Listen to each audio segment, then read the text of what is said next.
to call the May 3rd, 2022 regular meeting of the Eugene Water and Electric Board to order.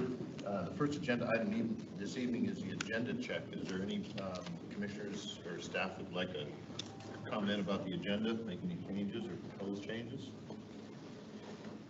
The second agenda item from board members and general manager. So why don't we start with the general manager, please? Well, good evening, President Brown, Commissioners. I had a couple of items this evening. One of them is introduction of a new employee. I'd like to introduce Kelly Hale. This is her second day with Eweb, so she's already 50 emails behind. That's what she told me this morning. Her position is climate policy analyst and advisor in the general manager's office. So there are a number of these issues that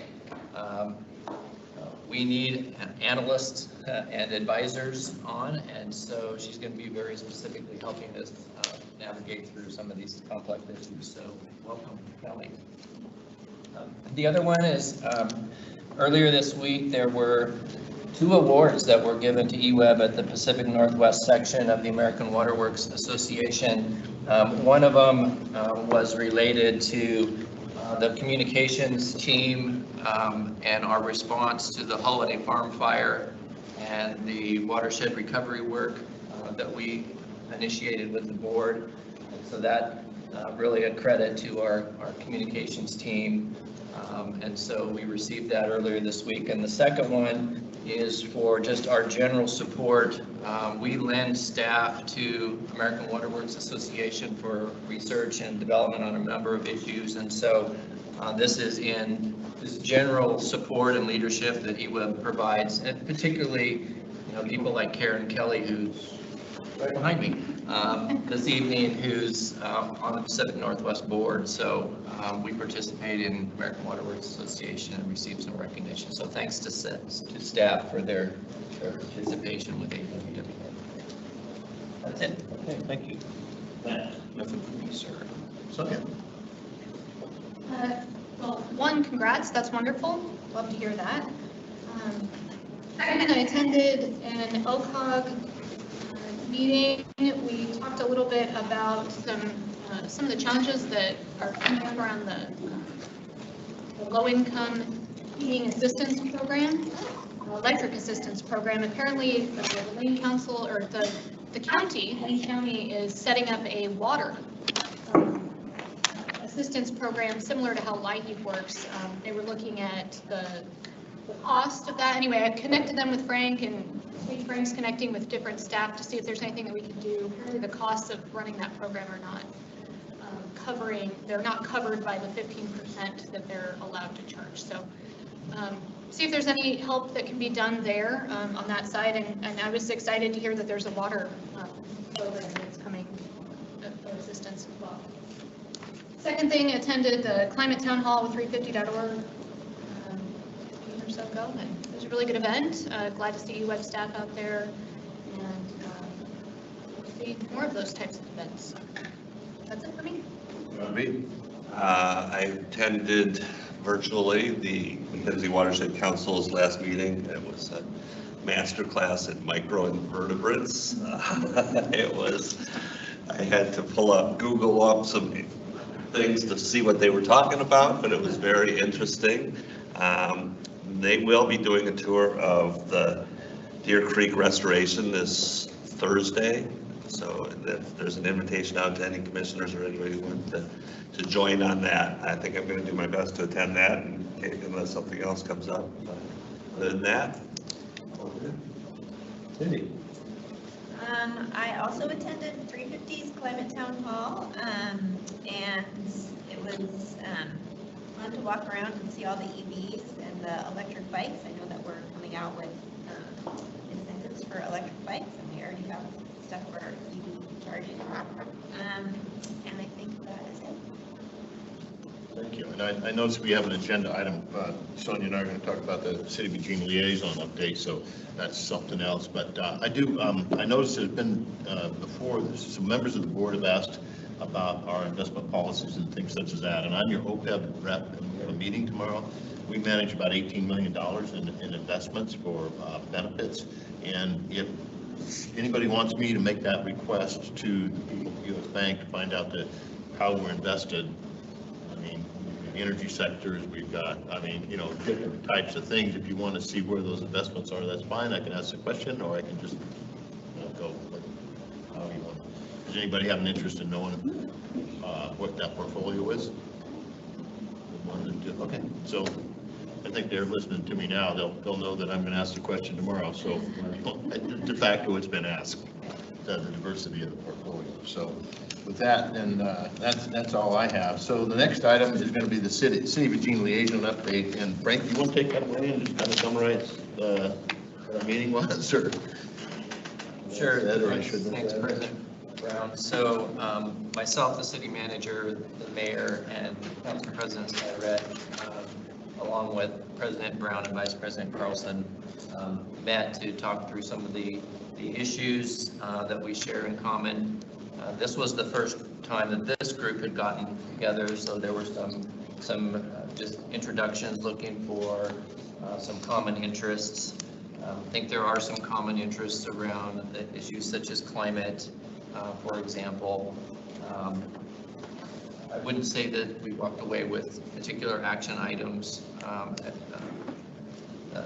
I will, you know, maybe Vice President Carlson can talk a little bit about the discussion around the city's budget and how it relates to silt. You remember this board was interested in potential uses of increases in silt for certain purposes, and so that was brought forward by Vice President Carlson, and I'll let her summarize the response, but I would say that talked about a number of common issues, but there were no specific action items. There's one thing I will mention.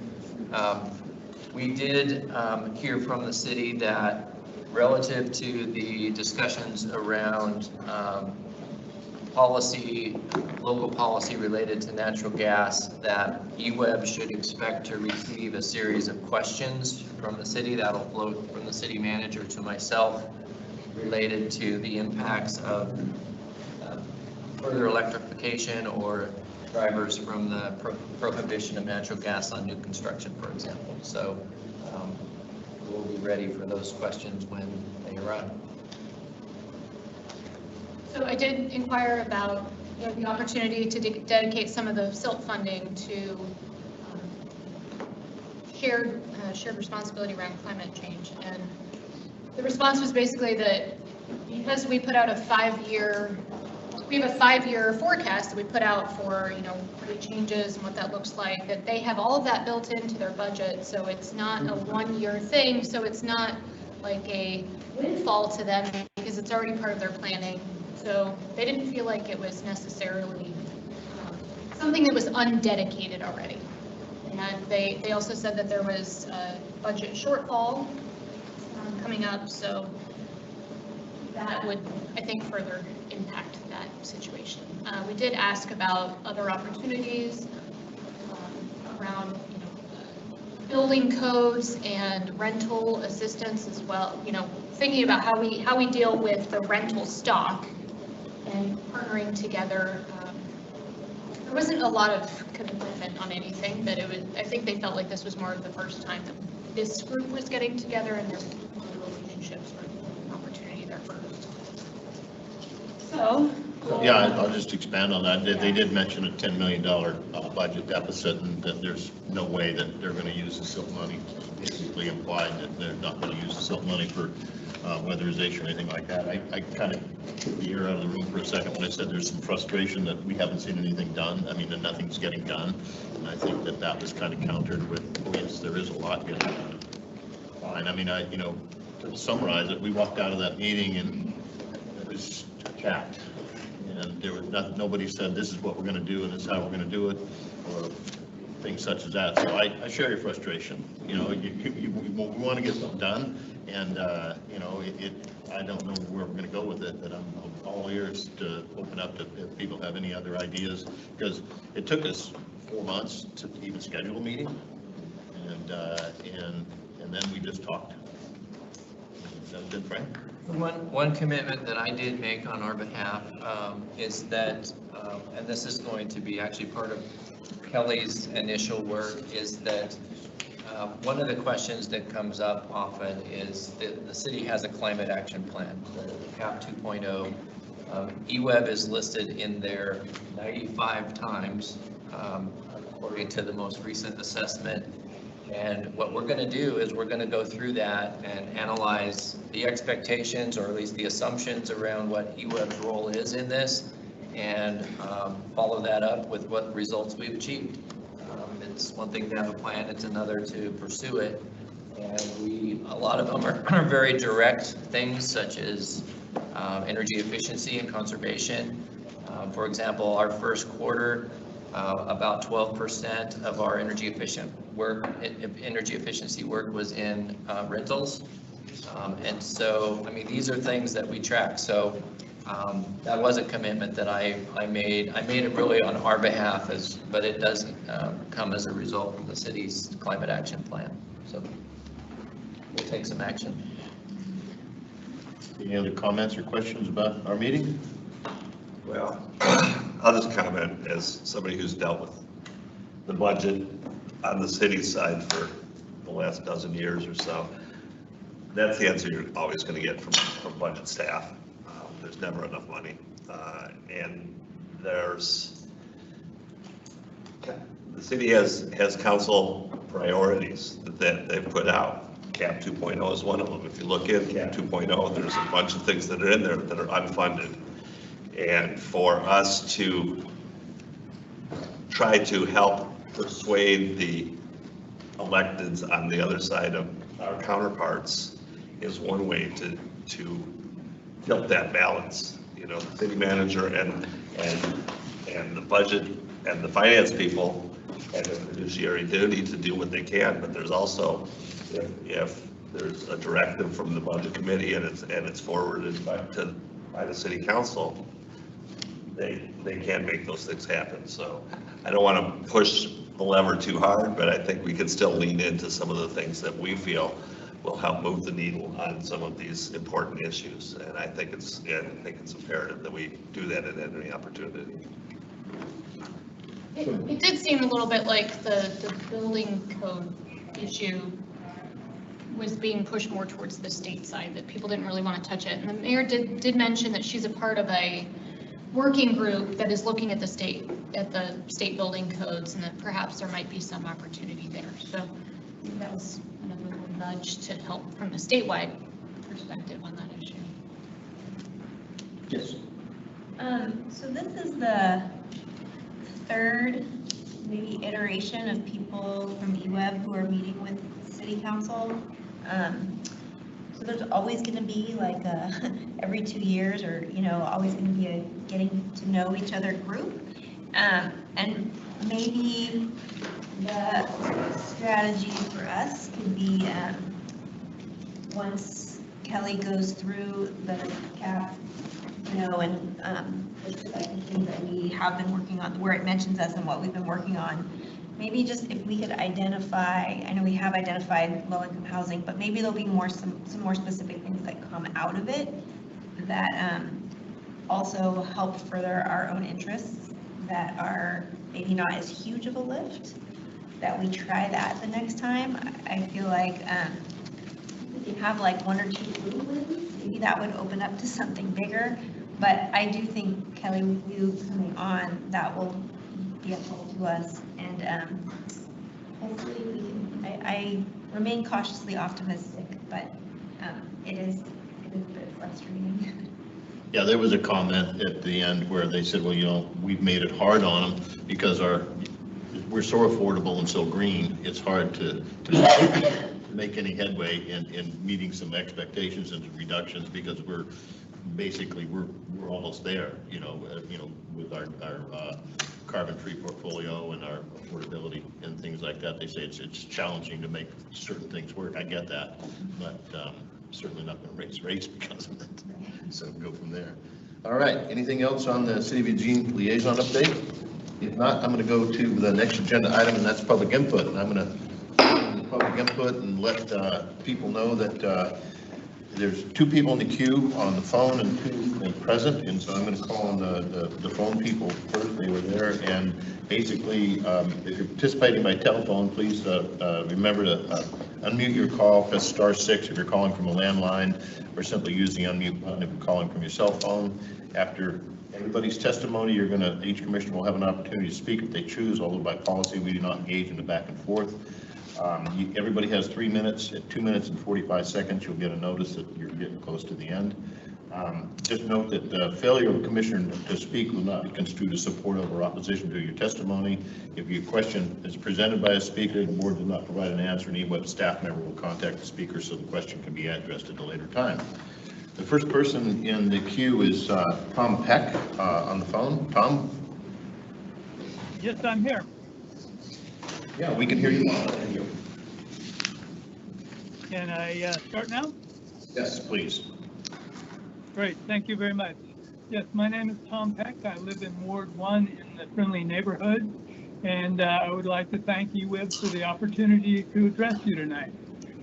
First, as an Eweb customer, I want to thank you, the Eweb staff, Frank Lawson, the general manager, and all the commissioners for their hard work in keeping Eugene's homes and businesses electrified. Secondly, I'd like to thank Eweb for increasing the net metering rate for solar energy production from 3.5 cents per kilowatt to 6.79 cents per kilowatt. This makes rooftop solar much more affordable. Lastly, I would like to thank Eweb for having the vision to consider expanding our renewable energy and solar infrastructure during this IRP process. I'm a strong advocate of solar energy production in combination with lithium-ion batteries because it is clearly a primary solution to the climate emergency that we are facing. Some say that solar energy doesn't pencil out. However, the cost of solar and lithium-ion batteries continues to decline as non-renewable energy continues to skyrocket. As the cost of lithium-ion batteries has decreased by 84% since 2010. And California has now received 25% of their energy from solar, and Hawaii is 30% of their energy from solar. Some say with the abundance of hydroelectric, we don't need solar, but the climate scientists at NOAA state that 75% of Oregon is in severe drought. The 5th Oregon Climate Assessment Report and the Oregon Department of Energy predict the temperatures of Oregon to increase by 5 degrees by 2050 with a decrease in precipitation, snowpack, and river runoff. This could dramatically affect our hydroelectric power in the future. Rooftop solar will make our critical municipal services, businesses, and homes more resilient from power outages, drought, and wildfire and earthquakes. I think this IRP assessment is monumental. It will have a profound and lasting effect on our ability to prepare our community for a challenging future. I strongly urge the Eweb staff, general manager, and commissioners to support a robust expansion of solar energy and storage batteries to supplement Eweb's hydroelectric portfolio during this IRP process. Okay, Thank you very much. You got it. Thank you very much, Tom. Next is Sandra Bishop. Good evening. Can you hear me? We can. Thank you. Okay, thank you. My name for the record is Sandra U. Bishop. I just found out there's another Sandra Bishop, so I have to use my middle initial. My address is 4096 Hilliard Street in Eugene. Thank you for allowing me to testify tonight. I'm here to request and to find out whether there has been an update given to the board on the water storage reservoir project at 40th and Patterson. And I have 3 specific questions that I hope will be included in the next update that the commissioners get. Number one, what is the financial status of the project at this point, and what are the timelines? When does the actual construction start? Is this project under budget? Is it over budget? What's the status there? Number two, how much of the water rate increase will go directly to pay for this large infrastructure project? And number three, what is the status of replacing the water reservoirs at College Hill?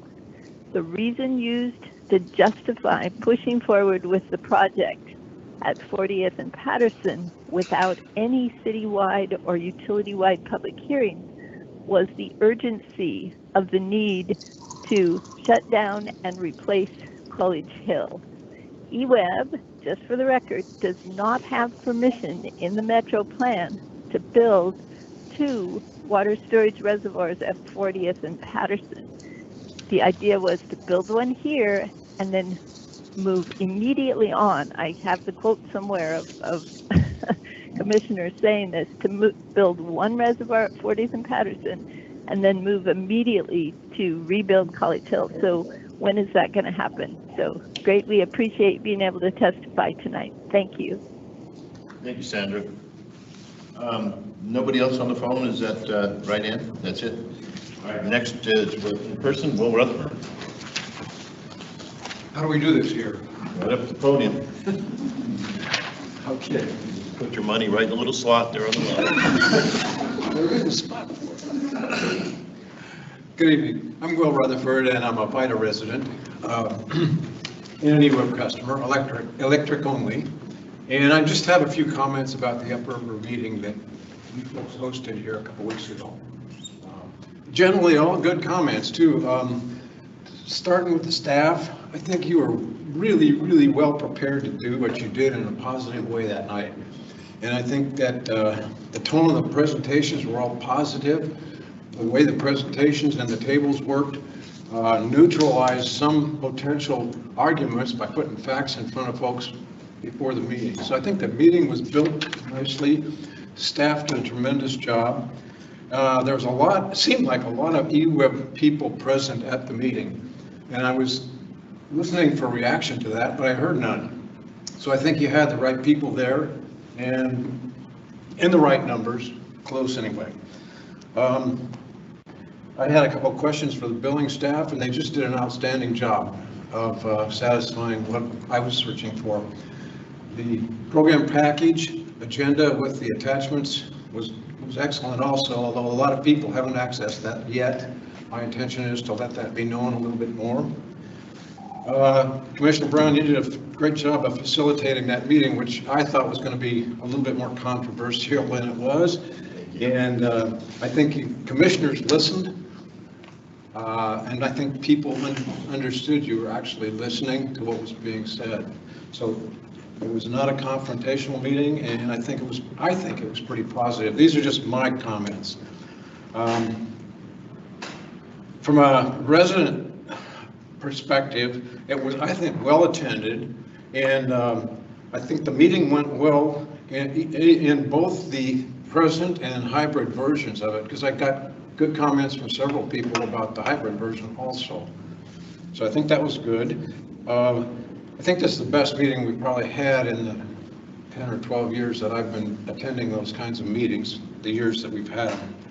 I know you stayed away from the business end of the triple bottom line, and I'm sure that was by design, but I think there's a lot of information that folks need about the economics that this commission has to deal with, the business itself, because that's the prime purpose of Eweb. And so I think they need to know what percentage of electricity is generated by Leeburg and what that means in terms of dollars and income to Eweb, because we think the impact of that is maybe greater than it really is sometimes, okay? So in summary, I think we've come a long way in 10 years. There's need for more dialogue and exchange. I think some of the questions showed up, people didn't really know a few facts. And Commissioner Schlossberg and I are going to try to figure out how to have some less formal roundtable type meetings up in the community so that we can get a better handle on that information and facts. So thank you very much. Appreciate it. Thank you, Will. Last speaker is David Hilton. My name is David Hilton, and I'm an Eweb ratepayer. I believe I'm in Ward 1. I'm embarrassed that I don't know exactly what ward I'm in, but this is a formal request to the board to postpone the referenced RFP for the Eweb building for 1 year for the following reason. And I should say we've handed this out, so my words I'm just putting in for the record, but you commissioners have copies of this. The Eweb site location, and building are too important an asset to the community and the Eweb ratepayers to be developed by a private developer. This is a significant asset and must stay in the control of the community and the Eweb ratepayers. This community has a regional performing arts center, but it does not have a regional cultural activity center. Eugene is one of the largest cities in this country that doesn't have an art museum or a major cultural center. The current site within the Riverfront Park development, the connection to downtown Eugene, the State Greenway, the large riverfront parks, the connection to the university would all be supported by a cultural activity center. The current building is significant architecturally and has a very strong visual connection with the community, as does the Holt Center and the new federal courthouse. Our intention is to form a nonprofit foundation to confirm the community's current and future cultural needs, in addition to raising the resources complete with letters of interest for this project. A very large task committed by community members and worth all the effort necessary. Time is needed in order to provide a deliberate, high-scoring, real and documented response to your proposed RFP. This is a once-in-a-lifetime opportunity for the community and the ratepayers, and it must be given time to germinate and be achieved. This concept is important and can be a valuable asset for the future region and the community. The additional time, support, and involvement allows Eweb to be a more effective partner with a very limited risk to our community and its ratepayers. So we hope you understand this concept and its importance, and will address it with the requested postponement noted item 10 on your consent calendar B. We wanted to keep our time brief. We are available for any quick questions, and we're also available for any questions or discussion away from this meeting. Thank you.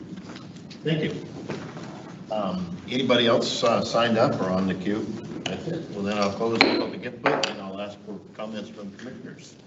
They'd like to respond to the provided testimony this evening. Matt? Really quickly, thanks, Mr. Rutherford, for joining us and bringing the comments on the meeting. I think you're probably aware that we're going to be reviewing that Upriver meeting and have some conversations, so just stick around. Other comments? Sonia? One, thanks for the comments on solar. Also, comments on the 40th project. There was some information in the packet. I'm sure there will be other packet information, the financial status of the 40th project. Of the water rate increase that we adopted this last year, none of that went to this project. That was all to support the upriver watershed protection that we have done. Now, I mean, there is a portion of that, it actually has a financial impact, but it's not raise rates because of that. So I just want to make that point. And then my understanding for the College Hill portion of the question is that we haven't, I mean, we have to have these projects at 40 up and running so that we can actually decommission College Hill. So no, we haven't started decommissioning because the 40th projects are not up and running yet. And part of the reason that we have two on that site was strategic, in that we wanted to make sure that we could shut one down and do maintenance on it when the other one was still operating. So that's why we have two there. We're doing a series of these. So I encourage some look back at some of the other information that we've had. We have had many town halls and other support community events around the topic, and there's a lot of information on the website about it as well. So that's that piece. And then Will, to your point about the business end of the work, I don't think we were shying away from it so much as we're still analyzing and figuring out what those costs are. So we don't want to put costs out there, and then once we get the analysis, so your point taken, let's share that information with those folks up there too, once we have those details. So thank you, and appreciate the thought on the RFP as well. I always love it when we have community members that are involved and come down and actually pay attention to what we're doing. That's what helps build a stronger community. So thank you for that. John or Mindy, any comments? Just thank you, everybody, for coming out. Thank you for the talk on headquarters property. That's going to be one of our heavy lifts, trying to decide what goes on with that property. And we've developed the RFP, and I think we probably will move it forward. Hopefully there'll be great projects. If there aren't great projects, I don't know, none may rise to the level that we feel comfortable moving it at this point. I know that there is a carrying cost to that building that the ratepayers pay, even though it's empty. It costs us a lot of money just to have it sitting the way it is. So that's a consideration that we have to take into as well for our ratepayers and the community. So empty buildings, in my view, are not something I like to have sitting around a lot of times. So thank you for the input. I'd like to also thank everybody for the testimony this evening, both on the phone and in person. Sandra, if you're still there, I think all your questions have been answered. If you look at the follow-up information on the packet this evening of public record, because Commissioner Carlson asked questions about budget, about timing and things such as that. And I think that the vast majority of your questions will be hopefully adequately answered just in that response from staff. Well, thank you for the kind words. That's very nice of you to say that. I appreciate that. That was a fun meeting, and I too had anticipated a little bit more challenging things, but it worked out well, so thank you. And thank the people from Upriver for doing that. It's a win-win. And David Nato, thank you for your testimony this evening. It's going to be a tough conversation for us to talk about delaying that, and I can't get back and forth with you, but to move forward, because we can always reject whatever we get. I really applaud your efforts on what you're going to do, and I remind the other commissioners, if there is going to be an effort to acknowledge this and delay it, then that's going to have to come from you through a motion, because we're moving right down the path with the timeline. And so it's just so you know, that's the process and the protocol and the procedures, what we have to take to do that. Any other questions or comments regarding what we heard this evening? Right? Just one comment. You'll hear a little bit more about the East 40th project as when we go through the first quarter's results, but that is on track to be completed in 2023. The Oregon Health Authority requirement to shut down College Hill is by the end of 2022. So those two are linked together. And so, but you'll hear more about that when Rod talks specifically about some of the capital projects later. Okay, that's it. Well then, I guess I closed the public hearing. Yes, I did. So the next agenda item is approval of consent calendar A, minutes and routine contracts. Anybody have anything they want to pull? If not, I would entertain a motion to adopt. Move to approve consent calendar A. Second? Second. Any discussion? All those in favor signify by saying aye and raising your hand. Aye. Passed unanimously. Approval of consent calendar B, non-routine contracts and other consent items. Anybody want to pull anything to discuss? If not, motion time. Move to approve consent calendar B. Second. Okay, moved and seconded. Any discussion? All those in favor signify by saying aye and raise your hand. Passes unanimously. Thank you.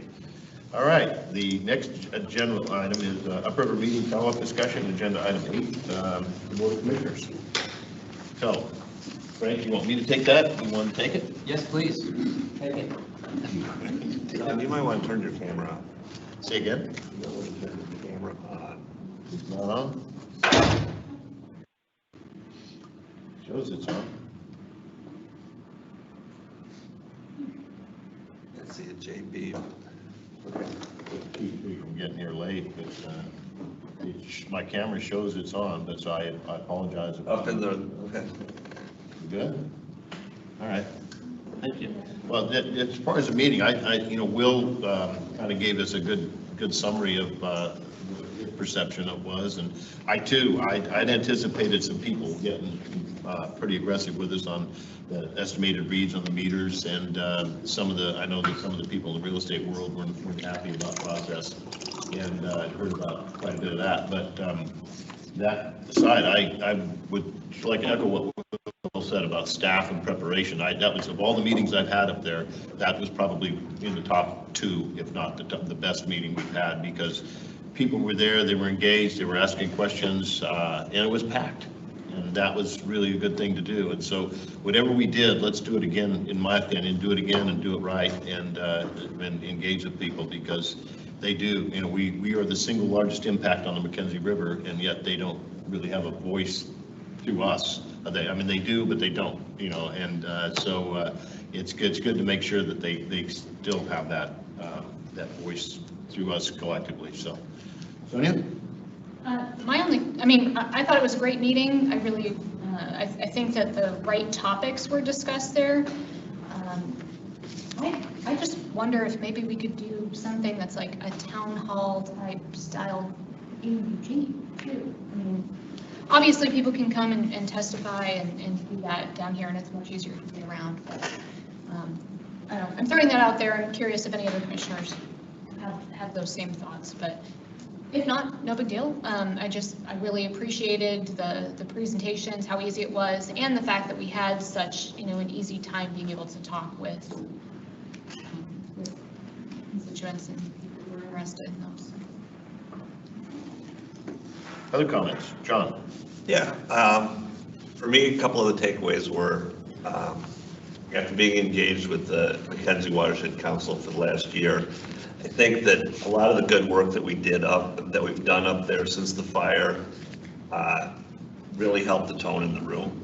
I think a lot of the people really appreciate the fact, all the good work that we've done up there with PP per Water Partners and the other things that were related to the fire. So I think that is a testament to our staff that have been doing that work up there. The other thing that I took away was, of the 4 scenarios, the breaching of, the return to natural thing was the one that brought up the most concern among the people. And to me, that one was almost new. When I was looking at the ones that we were seriously considering before, it was stormwater conveyance, return to service, or a hybrid of both. And we talked, maybe there's the run of the river type of a thing. And by that, making it into the 4 scenarios, I think touched a lot of nerves up there. And I think it touched nerves that may not have needed to be touched that hard, because in my view, I think that's pretty extreme, an extreme lift on our part. And so I think we could have conveyed that a little bit better if we had talked about it before and said, this is one very end of the spectrum. At least it is in my mind. And so, and that was the one, whenever you go to the very end of the spectrum, that's the one that people get scared about, right? Because it's the largest amount of change. So that was the only takeaway that I felt a little bit uncomfortable with up at the meeting. I think we could have conveyed that a little bit better, but I think that going forward, as we move along, I think we have a good trust with the people up there, and I just want to continue to build on that. Thank you. Any other comments about that from Mindy? I also thought it was a great meeting. I thought the turnout was fantastic. I appreciated that staff was very solution oriented. So when people stood up and had a question, or there was something that they said that they've been trying to figure out, that staff was really helpful in kind of identifying who that person should talk to. And I thought that was a really great part of the meeting. My comment is that, so this is my 3rd Upriver meeting that I've been to, and there's always, it seems like there's always like a sense of tension before we go up there, like we don't know what we're gonna walk into, or people are gonna be angry at us. And I'm just wondering, going forward in the future, if we can figure out a way to approach this meeting a little differently. Maybe that's something that Will and I can talk about, ways that maybe we can have some more informal reach out to the community up there. Because I feel like there's always like a sigh of relief afterwards, like, whew, that wasn't as bad as we were worried about, like that there was going to be some angry people. So I don't have a specific suggestion, but I just think that maybe we can rethink it and start planning for it a little bit further in advance next year so that we can kind of like think about these issues or different ways to reach out so that we, at least, I'll speak for myself, go into it not so nervous that tension is going to erupt. That's all. Thank you. Matt, any comments? Yeah, if I may, yes, well said. I completely agree. If there are things that we collectively can do so that it doesn't, because it does feel like as we go into that there's a lot of, again, I'll speak from, it seems like anxiety about negative comments or criticism, and we certainly received plenty of that. I mean, I don't think that expectation is unwarranted exactly. We certainly, heard some folks who are pretty frustrated or concerned. But I agree, if there are things that we can do as we're planning our next engagement with our community, I think that would be useful. I also would just say well done to the staff who were there, well prepared and engaging with people one-on-one. I thought that was really well facilitated. Brown, you said that people don't have a voice, and I will say that they don't vote for us, but I think our effort to go up there and listen to that community, I feel like they do have a voice, certainly through Mindy, but I think through all of us. I think we're there because we're trying to understand how this is going to impact the community, and I think their voice does count even though they're not voting for us. And that was said a couple times, but I guess I would reiterate that same point. I would propose that we consider another meeting upriver once the financial analysis of the various options is done. I hear what you're saying, Will, is that we need to get the nuts and bolts of the dollars, but yeah, it's because we don't have that done, but I think it would be valuable for us to consider another upriver meeting once we do have that, because I think it will help us all understand, what the trade-offs look like. It'll help that community also understand kind of the trade-offs that we're wrestling. I hear what you're saying, Borowski, about the returning the water to its natural flows being a heavy lift. My guess is that in the long run, that's actually the less expensive lift because it prevents us from having to operate as much stormwater conveyance. So I would hope that the project team, as a project team, we would look at that option, even though the upfront purchase price is likely to be more expensive. And I would also hope that we'll consider options that we can take to compensate or otherwise support the most affected residents up there. Folks who are losing access to water. I recognize it.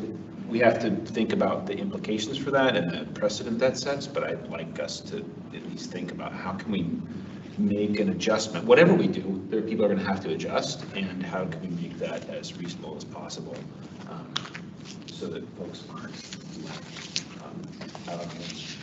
That's all I have. Thanks. Frank, you want to jump in?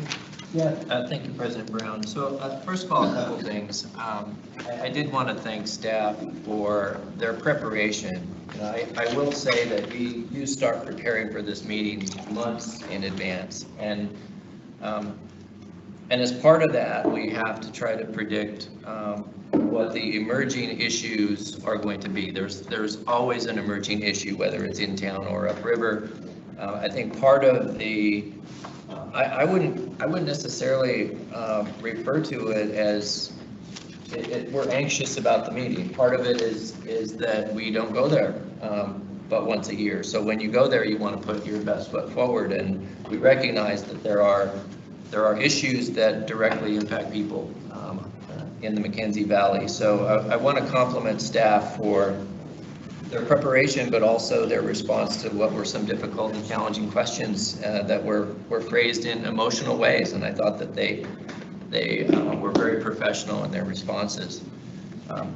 I will say, if we want to start getting into the specifics of the alternatives relative to Leberg, we have a couple of key dates coming up.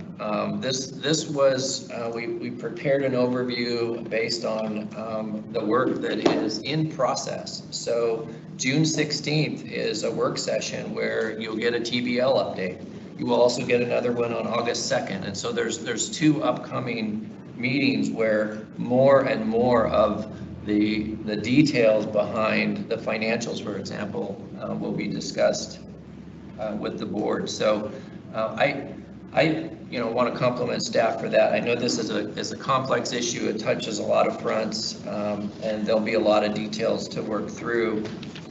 But I think staff's prepared to work with the board on what those details and impacts in the future looks like. So rather than get into the details here, we do have some key meetings coming up where that's discussed.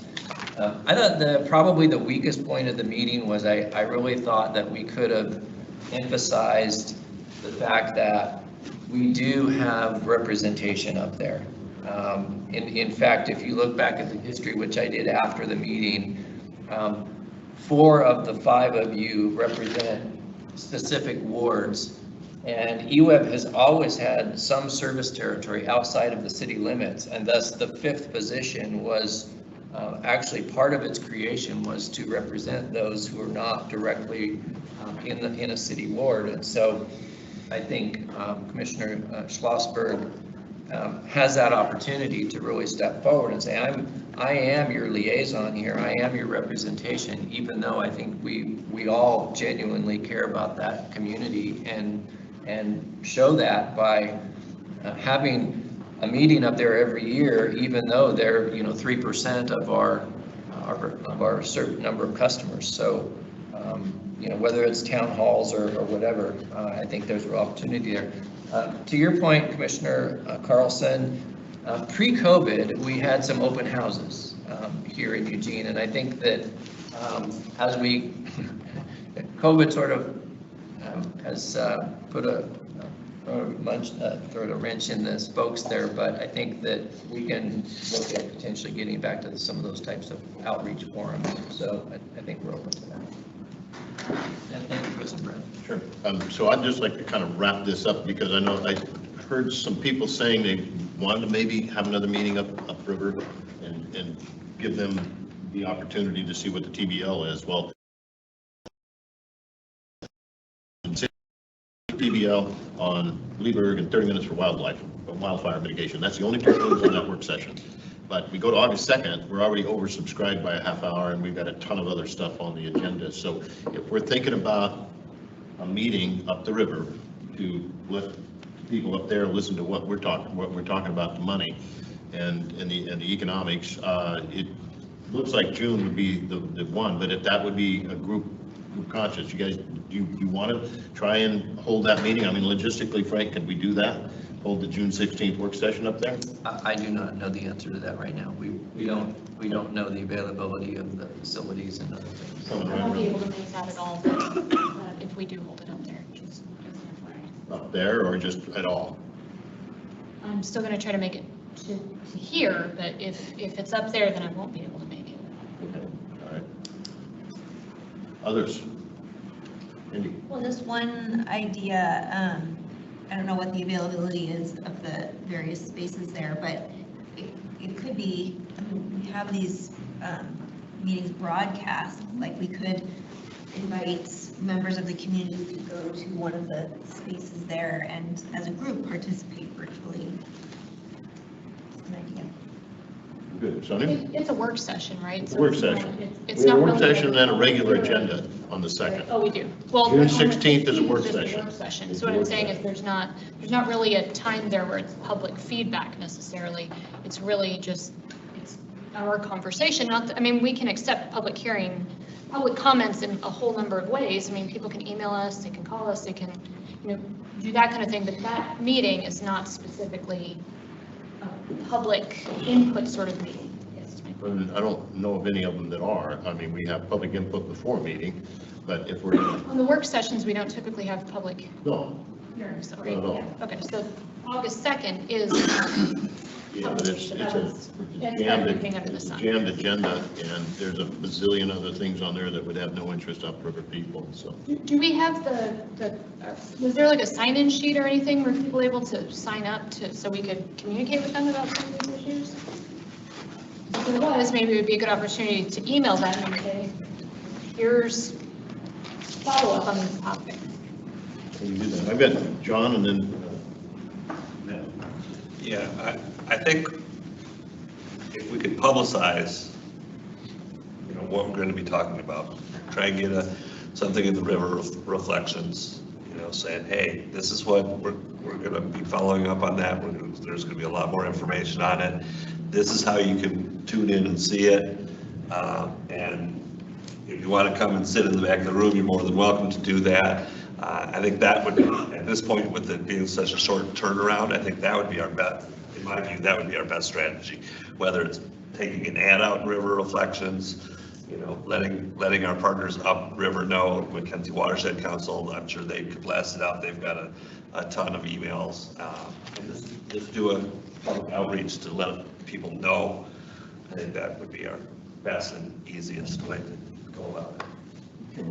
I don't know that it necessarily has to be coupled with one of our existing meetings. I mean, I think, if Mindy's looking at doing some kind of town hall meetings up there, it might just be part of that, to try and simplify the logistics, that we try and bring some expertise, some staff expertise to join Mindy, and Mindy invites any of us that want to come up, and if there's a quorum, then we announce it, and if there's not, no big deal. But I think separating our existing meetings from a community meeting upriver might make it easier. I don't know. That sounds reasonable to me. Yeah, especially as we have more information about Weaver and the options, maybe just having like a separate session up there. People want to come and ask questions. So what I'm hearing is a desire to get a lot more information, make sure we communicate well with the upriver residents. So, we've got Will here, but we've got other forums to do that in. And then staff and everybody has heard that we have a desire to potentially meet upriver on this topic when we have more detail to do that and totally separate it from everything else. Does that sound like a summary of what I just heard, or am I still out in the traffic? Yeah, and just make it more informal, I think. Okay. Let's go. Frank? So President Brown, we do have, again, a number of upcoming sessions relative to getting more information and making that available. It's available to the public, and these meetings are recorded, so people can review those later. I would think that similar to when commissioners visit neighborhood associations, that's essentially what Commissioner Schlossberg will be doing. We can have staff available to support various topics as needed to support that. So I think we're prepared to do that. I don't know that we could go through the logistics of having the entire board meet up there for another meeting at this point. But, we may, as we get through and dive through the information. I also would know we do have a communications plan for this.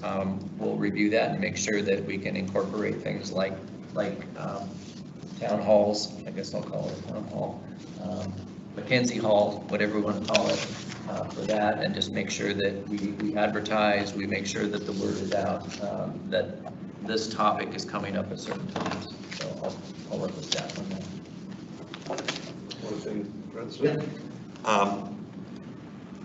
And I hope the communication plan isn't just totally directed upriver, because this whole community utilizes that valley.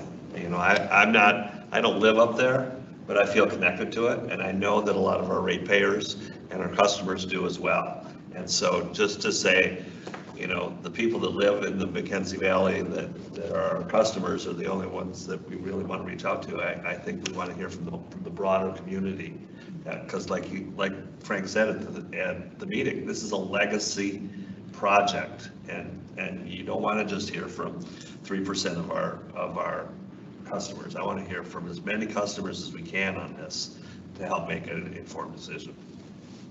Okay. Next agenda item is the reserve fund status and transfer use of reserves. Deborah.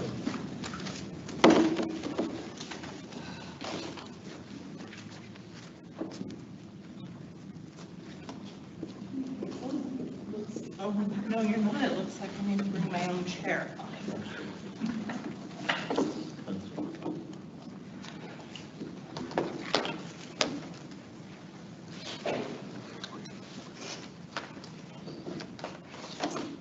Well, good evening. Find my camera. To the audience at home. So good evening, commissioners. We are here this evening to talk about the highest and best use of reserves. I wanted though to start off with an introduction of our new finance manager, Tamari Harwood. She's new to this role, but not to Eweb, and some of you may recognize her from earlier board presentations. As we head into budget and planning season, hers is a face you can expect to see a lot more of. So with that, I'm actually going to turn it over to Tia. Thank you. Thank you, Deborah. Good evening, commissioners. Erin Balmer, General Accounting Supervisor, and I are here this evening with our annual discussion on reserve transfers. After the year-end audit, we bring the December 31st cash balances to discuss what the best use of reserves might be moving forward. Our agenda this evening is a short one. I will provide a brief overview. Erin will provide the recommendations for reserve transfers, and the remainder of the time is for board discussion, and we look forward to your direction. Board Policy SD6 guides reserve targets and uses. At December 31st, both utilities were above their respective target balances for working cash, and the debt service coverage requirements were met for the year. The utility is also navigating ongoing issues such as lingering COVID-19 impacts and increased supply chain constraints. Materials required to provide water and electric services are a growing hardship to source without delay and at reasonable prices. Investments in source protection following the holiday farm fire have also increased expenditures for both capital and maintenance work. This continued state of uncertainty is the basis for management's recommendation. And with that, I will hand it over to Erin to go over the recommended reserve transfers for both utilities. Thank you, Tia. Good evening, commissioners. So the slide in front of you shows balances of water reserves at the end of the year, and there is a lot of information on this slide. But I'd like to draw your attention to the far right column and note that the current year budgets included a drawdown of $10.2 million from working cash and designated reserves. So while balances are currently well above targets, management has and continues to model strategic uses of reserves, and will align balances to target over time. As a current year example, the capital reserve surplus is modeled as a funding source this year, and its anticipated use is designed to bring the balance closer to target by the end of the year. Traditionally, this presentation has emphasized the recommended use of cash column highlighted here, and I'd just like to highlight that the net effect is zero. We are removing money between funds. To explain this column further, we've got a storyboard slide, if you will, and so I'd ask that you would envision this tap water image as water's working cash. Water utility has had a string of strong financial years, even during COVID, and this has placed balances, especially working cash, well above target. The most notable transfer recommended for the water utility is $5.3 million from working cash to the rate stabilization fund, as pictured by the calculator and coins. Transferring reserves above target to the rate stabilization fund provides future flexibility in the long-term financial plan. Looking to the near horizon, capital projects related to water storage and further out, a second treatment plant will require rate increases. Increasing the rate stabilization fund can help ease the rate trajectory.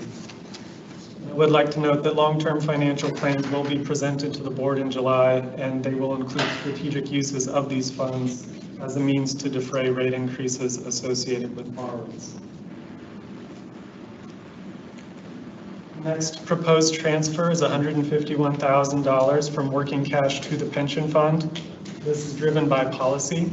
So in years where there's a difference between actual PERS contributions and the budgeted amount, the excess is set aside in this reserve to reduce retirement liabilities in the future. And finally, There are transfers from the operating and self-insurance reserves, and these are intended to align balances to target and are considered housekeeping items.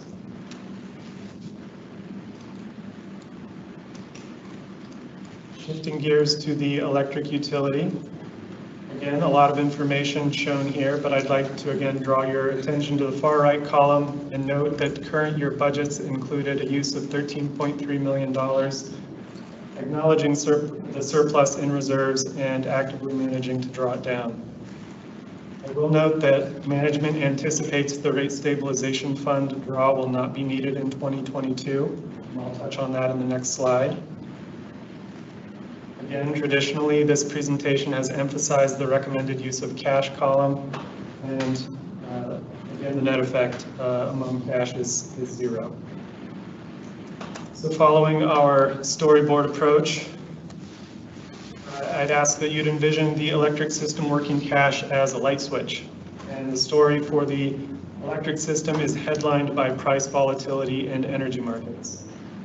Management is recommending an increased target and corresponding transfer to the power reserve to bring the target and the balance from 17 million to 21 million. Following form with the water utility, the larger in scale, management is proposing a $258,000 transfer from working cash to the pension fund. And this again is driven by policy as noted earlier. And transfers from the operating and self-insurance reserves to working cash are intended to align balances to target and are considered housekeeping items.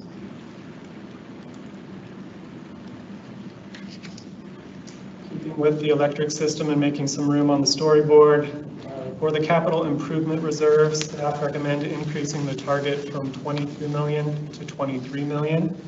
This is to account for budgeted meter replacement reserve.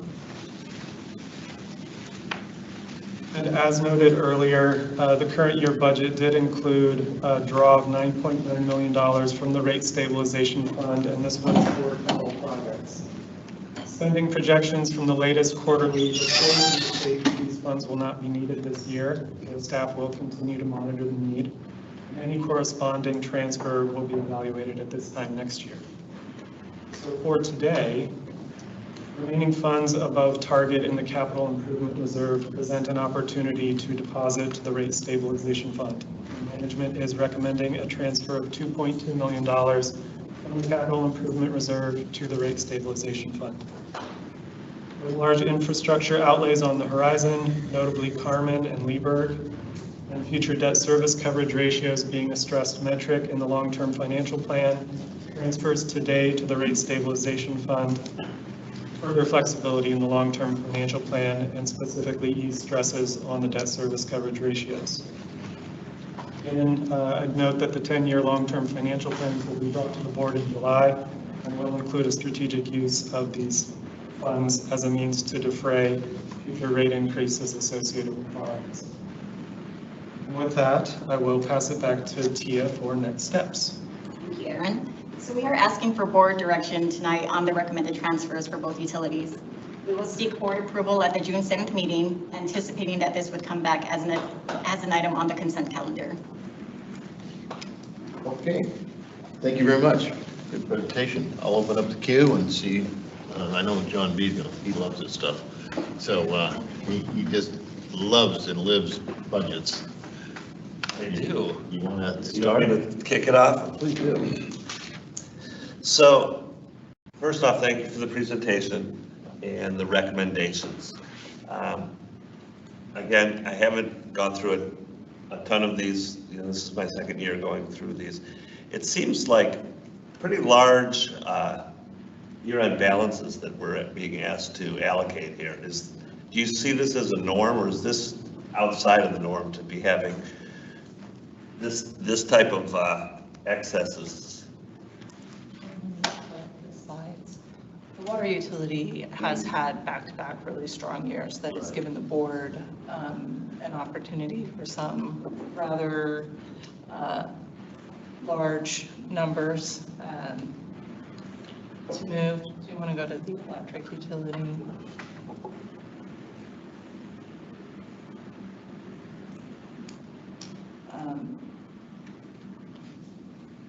$4 million on the electric utility to move around is probably not a great deal. It's interesting this year in that we had planned for a draw. Right. That doesn't look like we're going to need it, so the delta is bigger. Yeah, so that's almost 13 million, basically. So so on this slide here, if I look at the rate stabilization fund target of $5 million, that's set by board policy, is that correct? Yes. And we're looking to have it be $26.6 million if this moves forward. And I understand that you're going to come back to us with uses for that ongoing.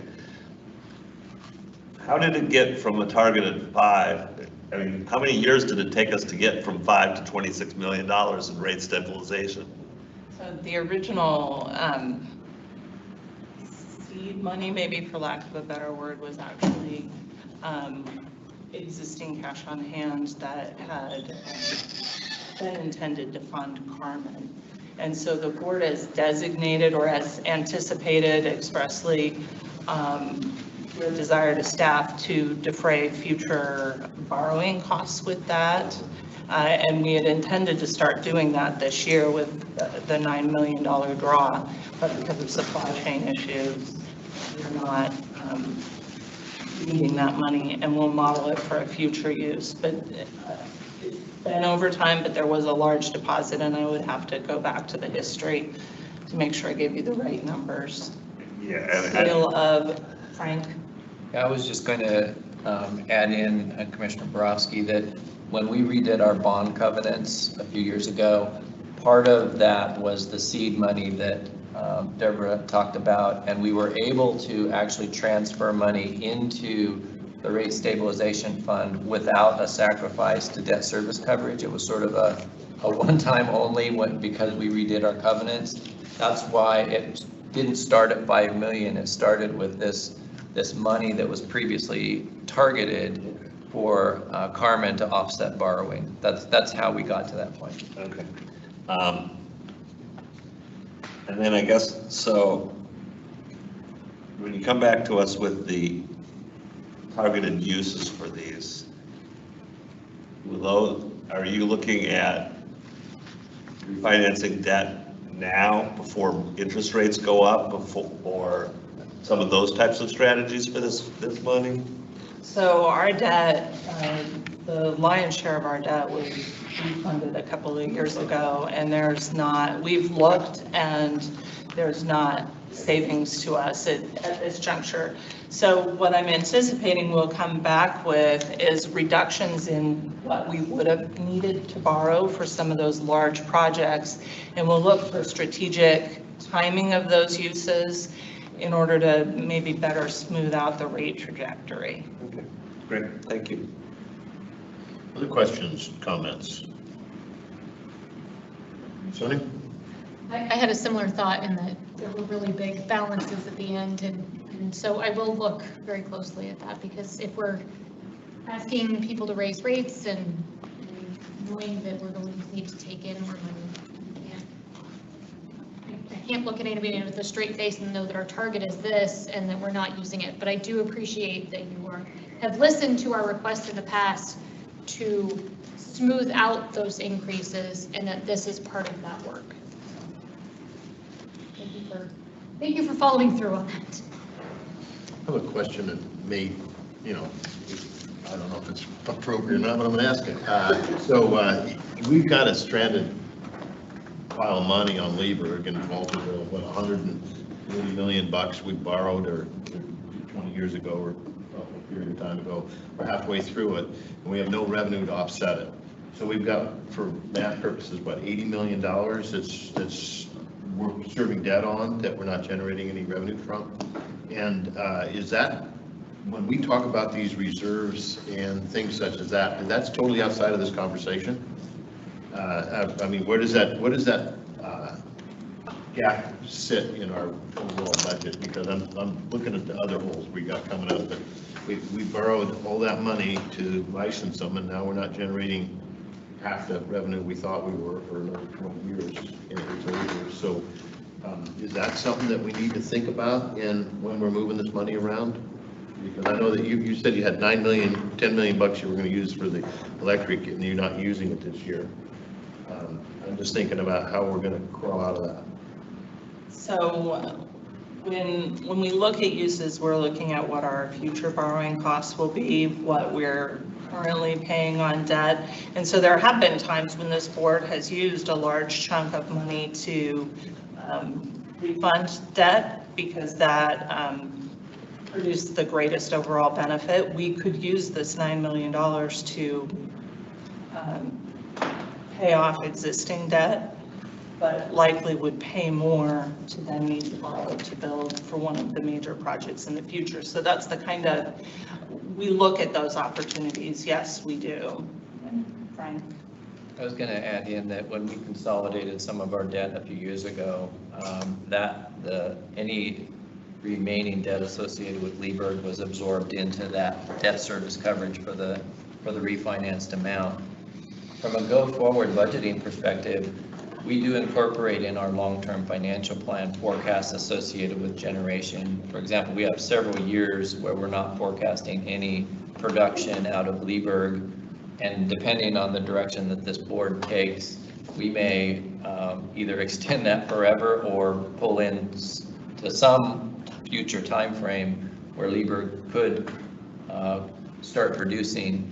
What is likely not included in present debt coverage is any additional costs associated with Lieberg, whether that's stormwater conveyance or decommissioning or regeneration. So that would have to be forecasted depending on which direction the board takes. But we have right now in our forecast no production from Lieberg for a number of years. I think it was 2028 or so, if I remember right. Thank you. Other questions, comments? Judy? Just a quick question. When did you say that you would get to us the ideas of ways to spend the money? July, at the when the fiscal department brings back the long-term financial plan. Matt?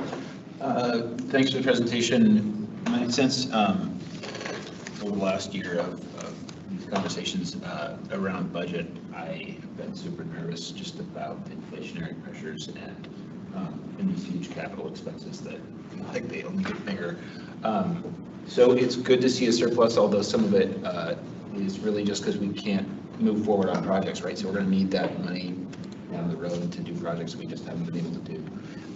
It makes total sense to me that we put these into rate stabilization fund and use them in ways to buffer the bumps that are likely to come. My only question is, was there debate among you all about other ways that we should allocate this? And you're giving us a recommendation, and it makes total sense to me. But are there other similarly wise uses that we haven't had conversation about? So one of the things, because it is likely that those funds will be used for capital, would have been to leave them in the capital reserve. And the reason why that didn't come through in the recommendation is because we have a unique opportunity to make deposits to the rate stabilization fund today without impacting our debt service coverage to a level that harms our bond covenants. And then should we have that debt service coverage pressure in the future, which it looks like we will on the electric utility, we benefit when we withdraw it. So it was a way to save the money for the purpose that we've been signaling it would be used for, and take advantage of future opportunities to improve our debt service. Okay, we're out of time. Do you want John? Go ahead. Just one quick question, or I can have like 9 questions, but that's okay. So refresh me on Lieberg. Is that operation, if we go through and start fixing that, is that O&M? Is that capital? Is it water? Is it generation? Where is that bucket that we're going to have to pull money out of? And are we reflecting that in our reserve transfers? So first of all, it's electric, not water. And secondly, I think we would have to dive into the specific type of work to understand the mix between capital and O&M or expensed items. So I don't know, I think that's going to be part of the financial analysis that we present to the board. And I don't believe, and correct me if I'm wrong, Deborah, that that lump of investment, whatever it is, there was a token amount put in the long-term financial plan last year, but that is not going to be represented in these numbers here. And is O&M money bondable? Bond for capital assets. You can bond for capital, but you can't bond for O&M, correct? Generally speaking, yes. That's So that would be where you could pull out of rate stabilization then. Yeah. Okay, thank you. Rate stabilization is kind of like a general fund of. the general fund and best used for things that are one-time expenditures. Thank you. Okay, does the board have what they wanted from this presentation? And does staff have what you wanted from us? Are you comfortable with a consent item coming back next month? I believe we are.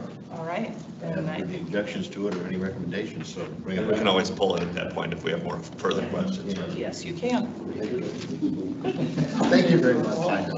Thank you very much. Good Commissioner presentation. Borowski still has 7 left on her. Yeah.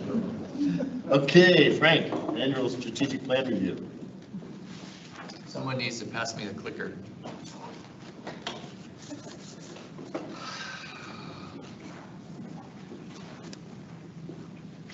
President Brown, Commissioners, good evening.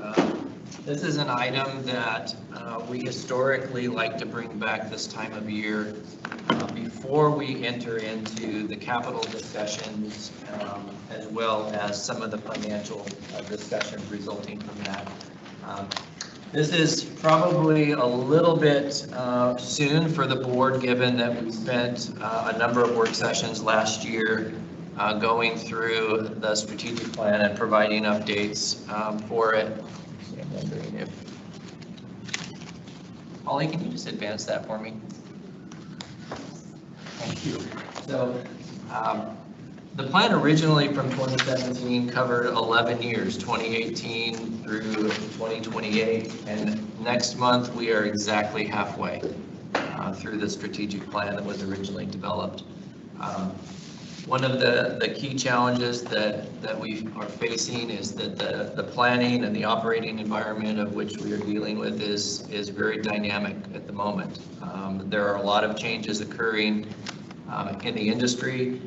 There are a lot of changes occurring within the environment, both the physical environment with climate change, as well as the political environment and the social environment around customer preference. And so all of those are inputs to the plan, although in general, I think that we feel pretty comfortable with where the board landed on the plan last year. Holly, thank you. Where we are in the plan, given that we're midway, we're in the mid-game portion of the plan relative to how we laid out the different phases. The phase that we are in, the first phase was around building a lot of customer confidence. We knew that how we interacted with customers as the utility was going to change, how we participate with customers relative to how they use electricity and water was going to change. We're now in a position where we're trying to build the foundational pieces that are going to facilitate the link between supply and demand, both of which are becoming more dynamic from a resources perspective as well as from a consumer behavior perspective. If you look at the mid-game and where we are in some of the specific actions that were identified as part of that phase of the strategy, every single one of those is somehow captured in the goals that the board approved earlier in this year. So I think it's fair to say that not only do we have a plan, we're working that plan, and the board is helping us to navigate through that. The next, putting the foundational pieces together, That's where we are. It's probably, you know, I was asked earlier today, when do you know when one phase ends and one phase, the next phase begins? Really, you never end a phase. You can't, for example, say, oh, our customers are confident, we're done with that. So it's like the first phase leads to the second, leads to the third. These are indeed pieces that will build toward the next products and services, the next things that we work on with customers to then make efficient choices, especially relative to some associated with generation, and also relative to resiliency on water and electricity. And so those are things that we're in the middle of it, and we're working the plan. The plan also, we rehashed some of the organizational values last year to go along with the mission and the vision. These are just listed here for reference, just in case we need to refer to them. But there was some discussion around that, significant discussion around that last year. And then the final slide were some things for the board to consider relative to opportunities. Again, this is a relatively new revision, but given the fact that we're in the part of the strategy where we're building the pieces to create flexibility, especially around consumption, there's a few things that wanted the board to consider whether we could mention a little bit more specifically, especially in that sort of mid-game piece. One of them is we recognize that the Bonneville Power Administration is and likely will continue to be a pretty significant portion of our generation. We're just launching into discussions around what the future contracts and products and services may look like. Eweb's an active participant in that. And one of the opportunities for the board would be to list that specifically in this mid-game region, along with the potential or positions that we might want to take relative to organized markets in the West. And those can either be something like an RTO and a market operator. These can have impacts on things such as how we go about building our portfolio. It will impact a future IRP. The base case, we're not making assumptions around that in this case, but it will facilitate significant investment across the region, and will also garner some new requirements for Eweb as a participant in the system. We also, a few other items just to consider, some of them related to the values. We know that the board has expressed an interest in expanding and developing a policy around diversity, equity, and inclusion. Those and how we capture that a little more specifically in the values can be part of the discussion. Or, you know, there's no rush to this. The board might want to wait until we do a little bit more policy development before we go back and try to align that with the plan. And then the last item there, and by the way, the other piece that I think we're wrestling with a little bit is the notion of psychological safety or emotional safety. Is it fair to say that, you know, we value the health and safety and not specifically call that out and then work internally to develop kind of what does that mean? It could be you know, safety and security of your character as an individual. Part of this relates to the last item, which is our community value. We tend to think of that when we read it in the values, oh, we care about our community at large. But Eweb in itself is a community.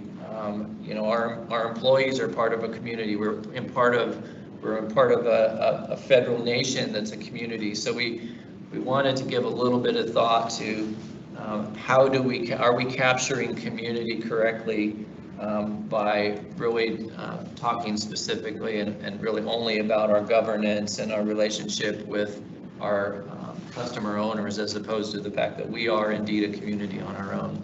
And maybe that would be a spot to work in some of the diversity, equity, and inclusion comments. So these were some potential things for the board to consider. I honestly feel the plan's in pretty good shape. I think we spent some time last year sort of running through it. There's not a huge sense of urgency. We are working the plan. Those are captured in our goals, but there's, it is this time of year. And if there were any other suggestions or changes the board wanted to consider, this is the time to do it before we get into prioritizing investments and long-term financial plans and things like that. So with that, President Brown, I'll turn it back to you. Thank you very much. I'll open up the queue. Questions, comments? Sonia? Can you go back to the slide with the questions on it, please? Thank you. I mean, for me, I think we are working the plan. I don't see a huge, personally, I don't see a huge change to kind of 1 and 2. I really like that we specifically call out physical and psychological health. I think psychological health is one of those things that just is not as much a part of our dialogue as a society, and so calling it out specifically feels to me like we are intentionally making sure that that's a part of what we focus on as a community for Eweb and also for our, for outside community. So I really like that we call that out separately. Refining values more specifically around diversity, equity, inclusion. I think there might be some opportunity there. I know that you sent out some information that I haven't had a chance to read yet from some of the other groups in the area. So maybe some other work there. And then for the community piece, for me personally, I like that it's a little bit vague and that it could be used for both. Maybe the governance piece, I like that that's called out because we are a public utility, and I continue to find people in the community that think we're this profit center, that we're out to get the general person. It's like, that's not who we are. So I think it is good to call out that we are locally governed. I don't know if maybe local governance is exactly the right word. I mean, publicly owned, something there, but I like that it's vague, and I hadn't really thought of it as including the Eweb community, but I don't know that, for me, I don't know that it necessarily needs to. I like that it can encompass both. So those are my thoughts. Thank you. Mindy? One thing I really appreciate about this organization, that for an organization of this size, it seems pretty dynamic and able to incorporate new ideas or pivot or refine along the way. And that is certainly true with the strategic plan. In terms of these potential opportunities that you've listed, how crucial are any one of them for us to make a change right now? Are you just like pondering aloud, or like if we didn't specifically say that we want to include more specific development of BPA options, but something came along and you wanted to present it to the board, would you say no, that's not specifically in there? I guess I'm just wondering, like, are you thinking aloud, or are these things that really drive you and the executive team to do certain things? So I would say that there are not sort of gaps that we see. I think as part of the process, we are constantly refining continuous improvement, even at a strategic level, and looking at opportunities that we see. Is there a gap here or not? I don't think there's any sort of large emerging gap. We're going to continue to work the plan.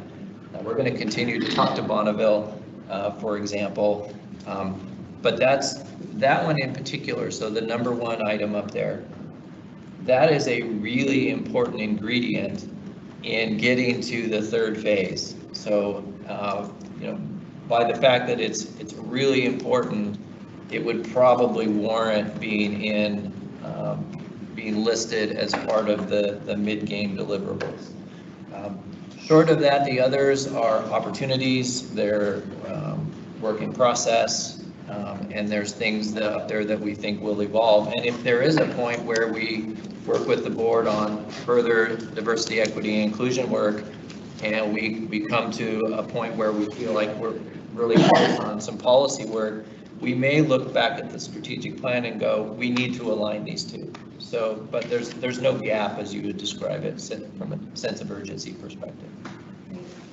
Another question is, you specifically called out psychological safety, and I'm wondering, is that because your issues have come up? It's among staff, it's an area that staff feels needs to be addressed?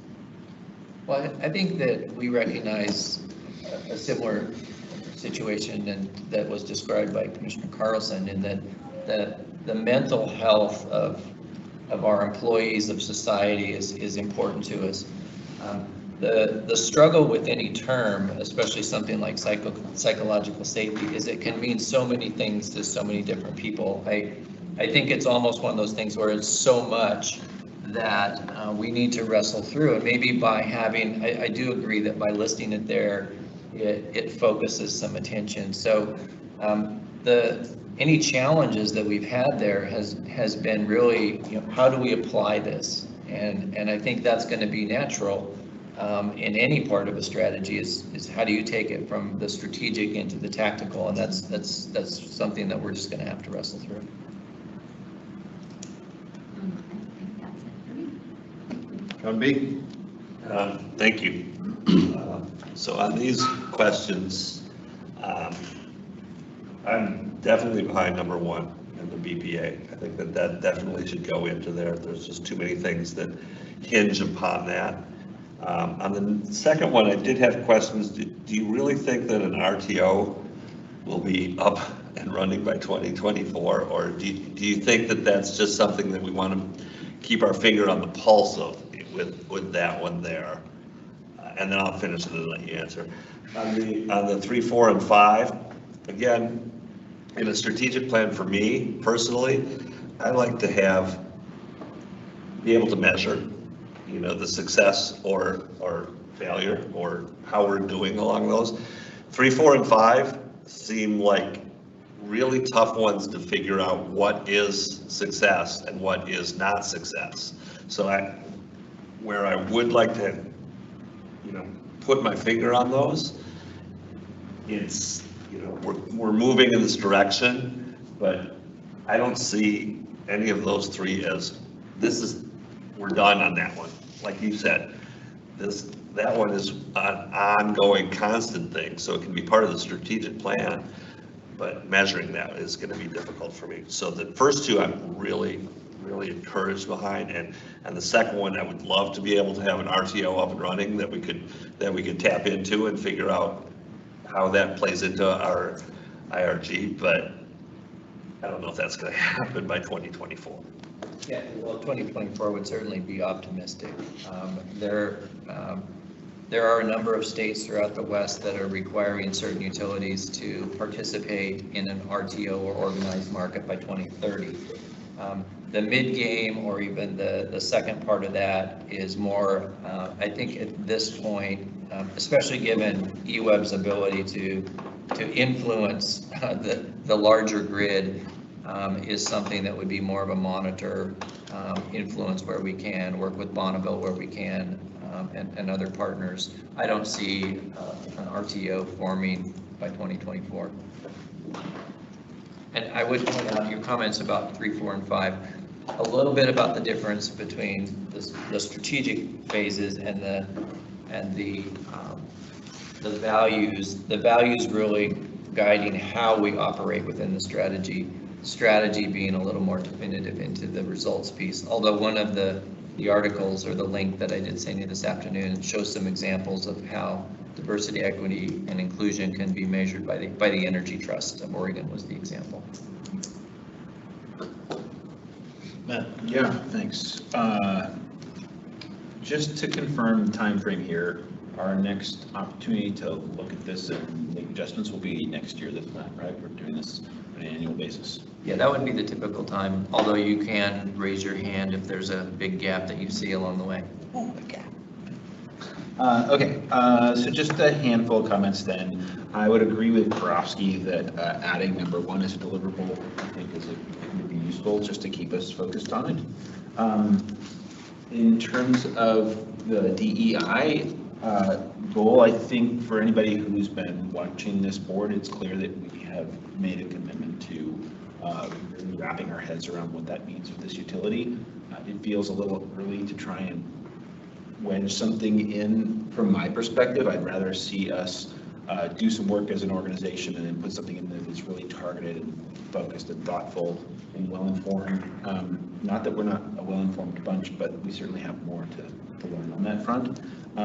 That said, it seems to me like the most important place for us for some statement of our DEI goals or values is going to be as we're thinking about the IRP.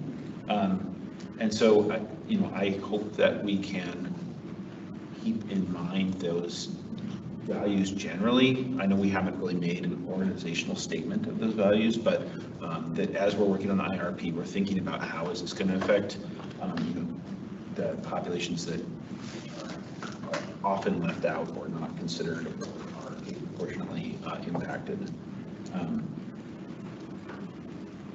Yeah, I think that's, and then one other comment on number 3 there. I think where that gets hard, I think we're all on board. I'm on board with psychological health and stating the importance of that, and I agree it's something we don't speak about enough. It's the psychological safety that I think gets a little difficult in here because it's not something we can actually necessarily protect is somebody's psychological safety. And it probably becomes wordy if we start separating those out. And but I think the psychological health is super valuable and important, and even if it's a little bit clunky, having that all together, I think having that language in there is useful. That's all I have. Just wonder if we could reword that first part. We value the safety of our staff and the physical and physiological health of our workforce. I mean, something like that where you put safety at the beginning and then you separate those other two off, so you don't have that kind of what does psychological safety mean, because it's really physical health and safety and psychological health. There's something that can be done, wordsmithing of sorts, but I don't know that, I mean, I didn't get the sense that the plan was to wordsmith this tonight, but to get some feedback on it and then to maybe take another round of it, and then, if and as we do I love what you were saying too, the DEI work, I'd like to look at that a bit more and not pull that up tonight, but if we really want to do that, I would hope that it would be after that bigger conversation and some of the other information that we're getting. And I'm convinced on the BPA, so sorry that I tossed that away. I appreciate everybody else's perspective, and I'd love to see that in there too. I think I got what I need, and I certainly do understand the point, and it's part of the struggle we've had. Sometimes you can feel safe and you're not. Sometimes so we'll take a look at that. The purpose tonight was for me to get a feel if the board has certain things that they're doing differently than the organization. I don't feel that in general, but we'll take this feedback and see if there's some adjustments we can make to the wording, and we will bring that back to the board at some point in one of these upcoming meetings. Okay, I concur with everything that's been said. That's the fun part about going last. Sometimes you don't have to say a word. Time, we're scheduled for a break now. We're a little bit ahead, but not much. So I will just adjourn the meeting, and in 10 minutes we'll come back and reconvene at 7:08. So see you back here at 7:18.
Convene the 3rd, 2022 regular session of the Eugene Water and Electric Board to order. The next agenda item is going to be the water supply forecasting. Matt and John. Thank you. Good evening, President Brown, Commissioners, General Manager Wilson. I'm Matt Shrednick, Eweb's power supply, or excuse me, power planning supervisor and staff counsel. Now, as you know, in the Northwest, we are fortunate to have access to an abundance of hydroelectric generation, which is why, as noted in the memo accompanying the presentation, Eweb is able to serve roughly 75 to 80% of its customers' annual consumption with electricity sourced from hydro. However, with this incredible resource base comes significant levels of risk. As a result, in the interest of ongoing risk management and to enable informed decision-making, power planning actively tracks and forecasts regional water supply and provides regular updates to Eweb's Risk Management Committee. Following the latest update, we want to provide the board with an overview of the water supply forecast and the process. With that said, it is my pleasure to introduce Mr. Jonathan Hart, our midterm power trader, and the undeniable brains of this particular operation. Following the presentation, we look forward to answering any questions you might have. Good evening, Commissioners. Thank you for the opportunity to present. As Matt mentioned, my name is Jonathan Hart. I work in our power planning department, giving ongoing discussions about the McKenzie projects, our upcoming IRP, and the EPA 2028 contract. I thought it would be good to share with you some information about how we track hydro resource at a high level and the risks they can create financially for Eweb, and how we track and manage those risks. To do this, we're going to talk about Eweb's water supply for electric generation, how it changes over time, and how those changes translate into energy and financial impacts for Eweb's web. This presentation is going to focus on a single water year, specifically the one that we're in right now. But keep in mind that while all water years have differences, they share similar risk drivers and management practices, which are important to understand when thinking about our portfolio in any year. Thinking about Eweb's 2022 water supply forecast for both Slice and Eweb-owned resources, we're over halfway through the year, which started last October. In an average water year, we expect about 70% of annual rainfall by May. So by this point in the year, we should have a pretty good idea for where our water supply is headed. Today, we're going to recap and discuss what happened with our water supply last year, what our assumptions were going into this year, where we are now, and then in the end, we should have about 15 minutes for questions. But before we go on, I want to attempt to contextualize what we mean by financial risk. As we've mentioned, 75 to 80% of Eweb's resource comes from hydroelectric dams. Hydro resource costs are largely fixed, but the generation produced by those resources are variable with water supply. This directly impacts Eweb through resources with variable hydro output like Slice and Eweb Hydro, and indirectly through Bonneville rates and our block contract. Resource production can fluctuate quite a bit on an annual, seasonal, and monthly basis. Today, if Eweb experienced the worst water year on record, we could expect a reduction in contribution margin of up to $20 million in a single year. This is the largest source of financial variable risk in Eweb's energy portfolio. You may remember that Eweb budgets conservatively to buffer against financial uncertainty caused by portfolio risk. Just to remind you, for 2022, this buffer is about $8 million. Market prices influence our valuation of hydro risk. By example, I've included some risk numbers for 2021, which were nearly half of what we're estimating for 2022. The amount of hydro uncertainty hasn't changed year over year, just what that uncertainty is worth to Eweb. Prices are higher now than they have been in previous years. Long story short, hydro risk can be impactful to Eweb's finances and how we manage the portfolio. An additional piece of information here, I mentioned the Columbia River Basin, which is where all of Eweb's hydro generation come from. This is a map of that basin that covers most of the Northwest. On this map, Eweb receives a portion of all the generation created by federal hydro projects through the Bonneville contract. Those are those gray and brown dots. I know, they probably project really well. We also have 5 projects on the Willamette Subbasin, as you well know, and contracted output from 2 projects in central Washington, collectively known as the Priest Rapids Project. We're going to be bouncing between information about SLICE and Eweb owned resources throughout this conversation. And just to give you a sense of the magnitude between the two, I just want to remind you that Eweb resources produce close to 45 average megawatts of energy, where SLICE produces about 155 average megawatts of energy. Said another way, SLICE produces about 3 to 4 times the amount of energy produced by Eweb owned resources.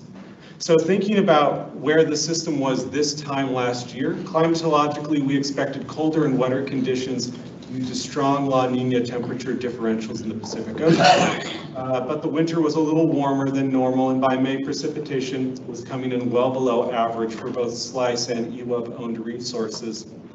We saw a large shift starting in mid-February when precipitation rates fell, the water supply dried up, and generation declined dramatically. Here are some charts that illustrate what happened for both SLICE and Eweb owned resources. Starting with the chart in the upper left-hand quadrant, this chart shows cumulative percent of average rainfall by month at the Dalles, which is a point where we measure the performance of the SLICE resource. There's a dotted black line that breaks the year into before and after May periods. There are blue numbers that indicate how much cumulative water supply we should have received by then, and black numbers that show what we actually got. So by May, we should have seen about 70% of total annual rainfall, but actual rainfall was closer to 50% of the total annual rainfall.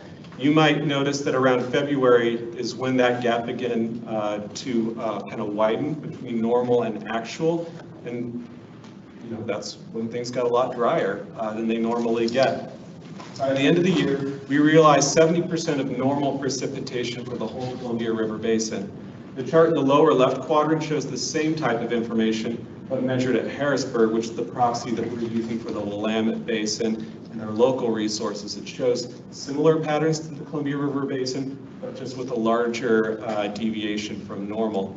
On the right-hand side of the slide, we show actual generation compared to historical averages and a conservative budget number. All resources finished below average, but Eweb resources did much worse, likely due to a lack of geographic diversity, long-term storage, and outages due to maintenance, wildfire risk, and low water conditions. Shifting our thinking to 2022, what did we assume when we set our budget this fall? Well, coming out of a prolonged period of low precipitation, we had poor initial conditions, which generally means that we'll expect less generation in the following year. These sorts of things are typically reflected in forecast data that we get from Bonneville and our other data sources that feeds into our generation models and our budget planning process. Climatologically, we were still projecting La Nina conditions, which means there's a potential for things to improve, but as we saw in 2021, results are not guaranteed. So we don't adjust our modeling for this climate pattern, but we do monitor it as a potential leading indicator for water supply, especially in El Nino years where we expect things to be drier and warmer than normal. And just again, as a reminder, some of this information gets set into our budget when we set it out. So where are we now thinking still about 2022? First, La Nina conditions are present and are currently expected to last through the summer. Next slide. Temperatures have been a little cooler than average, which is good because cooler temperatures help to support late summer water supply. Note again, last year was a little bit warmer. Precipitation is still coming below normal for both SLICE and Eweb owned resources, though things are better than where they were this time last year. For Eweb owned resources, the improvement is maybe only a little bit better, I should say. This next chart shows, this is a fun chart for 8 o'clock at night, 7:30 at night. This next chart shows the probabilistic ranges of annual water supply as measured in million acre feet for the SLICE resource starting in October. The y-axis shows the range of forecasted water supplies as displayed in a box whisker diagram. There's an example of one of those box whisker diagrams on the right-hand side of the slide. The x-axis shows how those ranges have changed over time. The forecast gets updated every day, so by this point in the season, we're about 200 days in, The plots are looking pretty smushed together. At the start of the water year, in the left-hand side, the red median line appears below the green historical average. Remember, poor initial conditions were present at the start of the water year. Moving to the right, you can see that expected water conditions have bounced around a little bit, moving up and down. And currently on the far right of this slide, the median forecast is pretty close to where we started the year, slightly below average. You can see that the range of potential water supply outcomes has consistently shrunk as we've moved through time from left to right. And now the min and max values are much closer to the median outcome. We've lost some potential upside to our water supply, but we've also lost some risk as well. For comparison purposes, I've added the blue line, which represents the water supply we realized for water year 2021, which appears well outside the current range of forecasted outcomes. At this point in the year, we would expect slice water supply to be better than last year by a substantial amount. Slide number 11 is very similar, but for Eweb-owned resources, and it's a little worse off. It appears that we are as likely of achieving an average hydro year, the green line, as we are last year's water supply, the blue line. But both are kind of in the extreme of the expected range. We'll likely end up somewhere in between. Moving from water supply to forecasted generation for calendar year 2022, this chart shows our current slice generation forecast by month. There are gray box whisker diagrams which illustrate the expected range of outcomes, and black dots that show Eweb's current generation forecast. Q1 finished around 105% of average, and overall slice is currently forecasted to generate near 97% of average for the calendar year. Thinking about Eweb-owned resources, we have some similar information where green and red lines indicate the expected range of outcomes, and the gray line is the current forecast for the year. Q1 finished around 86% of average, and we would expect the rest of the water year to look pretty similar to that. Note that for Eweb-owned resources, results can change pretty quickly with unforeseen outages. The federal system has a lot of diversity to it, but for Eweb-owned resources, if we have a generator go down or something like that, that's it. There's no other generators to back that up. So with this generation information in mind, we could think about how Eweb's projected financial outlook has changed for the year by measuring changes to contribution margin from hydro risk. There are 3 columns on this chart which reflect dollar valuations of Eweb's opportunity and risk, with prices assumed at the time that we set the budget. How much money could Eweb gain or lose changes with hydro generation. The first column indicates our initial risk and opportunity related to hydro generation. Note that the black line at the $0 mark is what we'd expect to occur if we saw an average hydro year. If our generation doesn't change from average, there's no change in our risk or opportunity. Again, we assume that prices remain constant in these charts. The green area shows the maximum potential financial result or opportunity. The red area shows the maximum negative financial result or risk. Again, remember at the start of the presentation, I said that this year we calculated our maximum financial risk from changes in water supply alone to be about $20 million. The second column shows that some of the red area has been turned green by the amount that we budget conservatively. Said another way, we rebalance the amount of positive and negative financial outcomes that Eweb experiences by shifting our budget expectations. The last column shows how increased confidence in our hydro outlook is shrinking the range of financial outcomes. Since the start of the water year, it appears that Eweb's financial opportunity has reduced by $5.5 million, where Eweb's financial risk has reduced by about $8.5 million. At this point in the year, between changes in hydro uncertainty and conservative budgeting, our residual hydro risk appears to be about $4 million with some potential positive upside. We have other variables like changing market prices, retail load variance, and unexpected outages that can also impact our financial results. But again, water supply uncertainty is our largest planned portfolio risk driver, and right now that risk appears pretty contained compared to where we started the year. So last slide here, just some key takeaways. For 2021, before March, 2021 conditions trended below average, and then we essentially realized critical levels of precipitation for the year, and generation for both slice and Eweb-owned resources finished below budget. For 22, regional conditions are moderately better than they were last year, more so for Slice than Eweb-owned resources. Overall, for all of our generation, we expect to finish above budget at this time. Contribution margin, risk and opportunity from water supply, that range has shrunk. Low budget outcomes appear unlikely at this time, but there's still some uncertainty. And this is all based on information that we have in our historical records today. We kind of make new history every day. Every water year is different. So we're learning new things about ourselves all the time. Questions? Okay, well, thank you very much. Appreciate the presentation, and this has been a historical topic at this board. Sometimes it got very heated about the 85% water and things such as that long ago. We've had a lot of fun conversations amongst the board members. So I'll open it up to others and see if they have questions or comments. Sonia? A couple of quick questions. One, you talked about kind of the range that we budget in the variance, and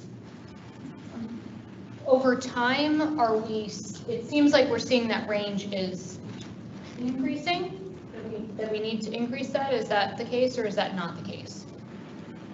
Because the variance with climate change and temperatures and such, it's just that range of risk is greater. Is Yes. that correct or not? So right now, when we plan for our budget, we're looking at the next water year, but we recognize that over time, our water supply can shift with things like climate conditions. And those are not necessarily things that are modeled in our long-term financial plan right now. That is a topic of discussion that is kind of happening in the region at large. Something specifically that Bonneville is working pretty hard to start building into their financial planning process. And Eweb is a part of that ongoing conversation. We don't yet have anything operationally from them that they can share with us from that. So typically, when we look at these ranges, they're based on these long-standing historical data sets that Bonneville remodels every year with current operating regimes. Okay, so that range that the 70% to 118%, I think it was, Yeah. that is based on modeling that's redone every year. That's Okay. Okay. And then at one point you talked about that there was a 50%, I wish I could pull back up the slide. It was back towards the beginning. Okay, here. So this was 50% below average. So I was anticipating that you were going to say that we were actually going to be below average this year, because it seemed like our actual is below average. But is it because we have done other things to budget conservatively? Is that we're actually potentially going to be above that because we were anticipating to be below average? So there are different types of information that are being presented in this presentation. I apologize for that. So we start talking about water supply and precipitation, and then that gets converted magically into generation. Right? Yes. And so what we budget for generation is a conservative outlook, and so we may be doing better than what we had budgeted conservatively, but we may still be coming in below kind of the average expectation of that data set. Okay, I think that's what I was trying to say. I just wanted to confirm that that's what happened. Because even though it was lower than what we thought it was in terms of the generation and other budgetary measures to protect us, we're actually above where we thought we were going to be. Or at least where we had. So way less water than we thought, but because of the way we planned from a budgetary perspective, Yeah. we were where we thought. Great. Okay, I think that's what I needed to know. Thank you. Yeah, I'll jump in the queue if I may. We used to do this at 85%, now you're doing it 90. And I noticed that if you go back to that slide you just had, that we didn't, if you look at 70% on ours and 88 on Bonneville, is that correct? And so we budgeted money that we never got because we didn't generate. We did, I believe, realize below budgeted levels of generation last year by a small amount. So what happens now? I mean, the state sued Bonneville or somebody, and we can't spill, like right now, there's a lot of snow melt and everything, and there's tons of water coming down. We got a lot of precipitation, but nobody can generate power from it because of that nitrogen saturation thing and everything. How does that factor into our budgeting when we've got the water, but nobody can generate power from it? Yeah, so river operations are factored into our generation forecasts every year. And so some of the things that have been changing, at least for the federal system, is that they have shifted spill regimes given environmental concerns. And they are, so Bonneville produces a new study every year for us that includes that sort of information embedded into it. And so that also works its way into our budget. Okay, and one quick one. What's the status of the treaty with Canada on water? I know that they were worried about that a few years ago about the treaty wasn't signed with Canada, and we're just kind of winging it. They have yet to pull the trigger, as it were, so far as a notification of termination. There's a 10-year kind of runway. You give 10 years notice to actually terminate the existing treaty. That has not been done. So we've got at least 10 years out of it. We got 10 years, but we still haven't signed it, right? It's evergreen unless terminated. And so, as I understand it, several years ago, I want to say 3 or 4 years ago, negotiations kind of fell apart. We're coming from very different places, very well informed, and pretty well aligned across the board. BC is very good at that, BC Hydro in particular, whereas we've got a lot of disparate interests who want to. But we do have an assurance of 10 years before, we'd have to figure out how to get supplement that loss if we lost that Canadian water. Well, so depending on what the water is for, the flood control water shouldn't be able to go anywhere, but not to go too far into it, but the latest analysis is showing that based on the changes in the timing of precipitation and the timing of water flows, that the value of is going to be reduced significantly. And so the latest recommendation that I've seen or that I'm privy to is basically let's do nothing. Because effectively the amount of value that we're sending their way is going down, whereas we're getting the same amount. Thank you. Question, Frank? Basically, our intent for quite a while has been to encourage our State Department to issue the notice of termination. We actually would like that because we're overpaying the Canadian government. Think of it as you took out a mortgage on your house, you paid off the mortgage and you're still making the mortgage payments. That's actually what we're doing. And at some point, why do you keep making the mortgage payments if you've paid off? The intent there was to pay off Canada for the construction of the dams upriver. We have our meeting with the Northwest delegation to encourage a little more transparency around where the negotiations are. The flood control piece is going to be changed in 2024, unfortunately. We also don't want to get stuck with the bill for flood control, so that's a risk factor, but it's been an ongoing saga for at least a decade. Thank you. Other questions, comments? John B. and then Mindy. So what I took away from this is on the risk slides. So it seemed to me that we budget for risk. He said the maximum risk, worst case year would be a $20 million hit to us, was a slide that I saw. And we're about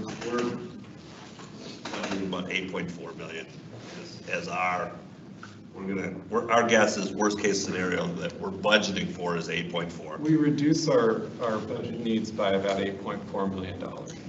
And what actually we think is going to happen is only about, worst case scenario would be 4 million, is what I saw in that last slide. At this point, if we realize the worst water that we think we can achieve at this point in the season, and assuming that we used all of those conservative budget dollars essentially for this purpose, and yeah, it would be about $4 million.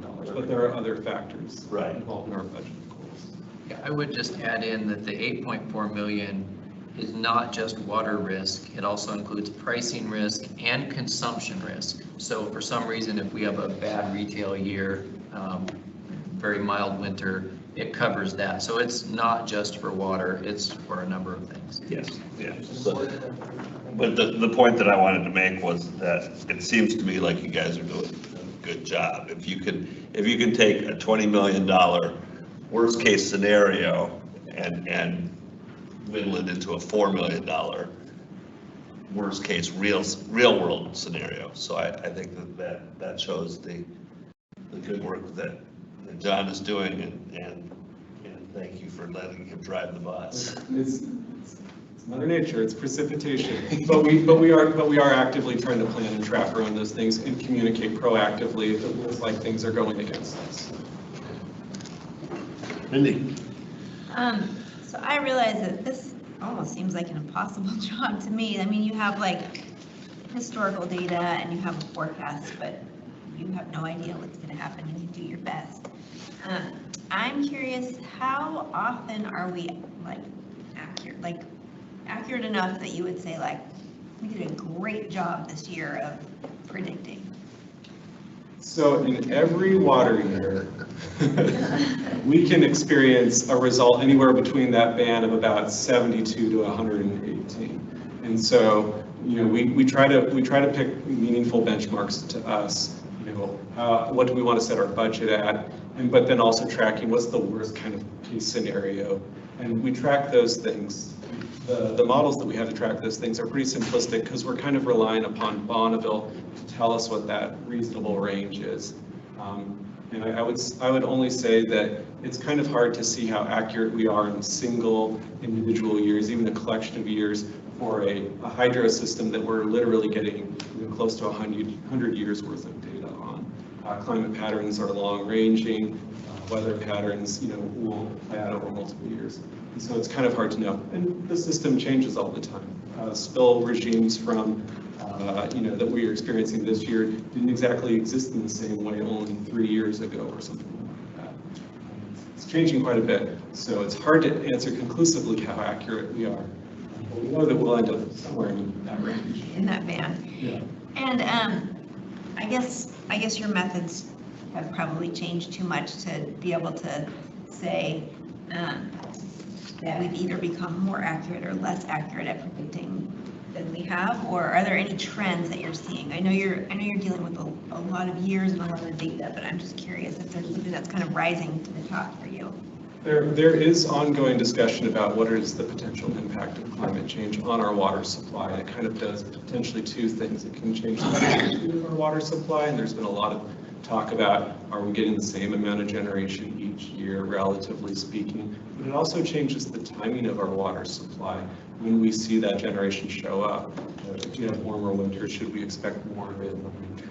And, it's my sense that, in terms of having accurate models for the future, we're going to need to, invest more time as a region really exploring how climate change is going to factor into our forward forecasts and not just, regressions to the norm sorts of analysis that we do. There's a general consensus, as in so many other aspects of the industry, that when it comes to forecasting this, relying on historicals is increasingly insufficient. Things are changing. The world is changing. The amount of volatility we see in the markets at the same time as we see changing precipitation patterns and so forth as a result of climate change and changing weather patterns. So it's an ongoing discussion. John mentioned earlier that Bonneville is taking a look at the impacts of climate change on forecasting water years, and they're proposing to, we'll see where it actually ends up, moving from an 80-year historical and kind of pulling it up to take a look more at the last 30 years with a probability factor applied to that. And, we're adjusting. As new data becomes available, we adjust. Thank you. Good comments, question, Matt? Yeah, quickly. Thanks so much for the presentation. I have a bunch of questions, but I'm going to try and whittle it down to just a few. If we see shortfalls in generation, either from BPA or our our own stuff, how are we typically backfilling that? Is that market purchases, and what's the fuel source? Is it usually like? So sometimes shortfalls in either generation, just generally, regardless of the source, sometimes shortfalls will mean that we just have less surplus to sell. At other times, we will have to procure energy in the market, and typically that isn't from a specific source of energy, it's just generally from the market as an unspecified purchase. And does BPA buffer us at all as a customer of BPA, right? We're buying a whole bunch of hydro. Do they have buffers built in to manage this where they're purchasing other resources to reduce the amount of volatility? So BPA manages a hydro system, and in terms of the two products that they offer to us, one of those is essentially just a straight slice of the system that they manage. We pay system costs and we get whatever the output is. That's the slice product.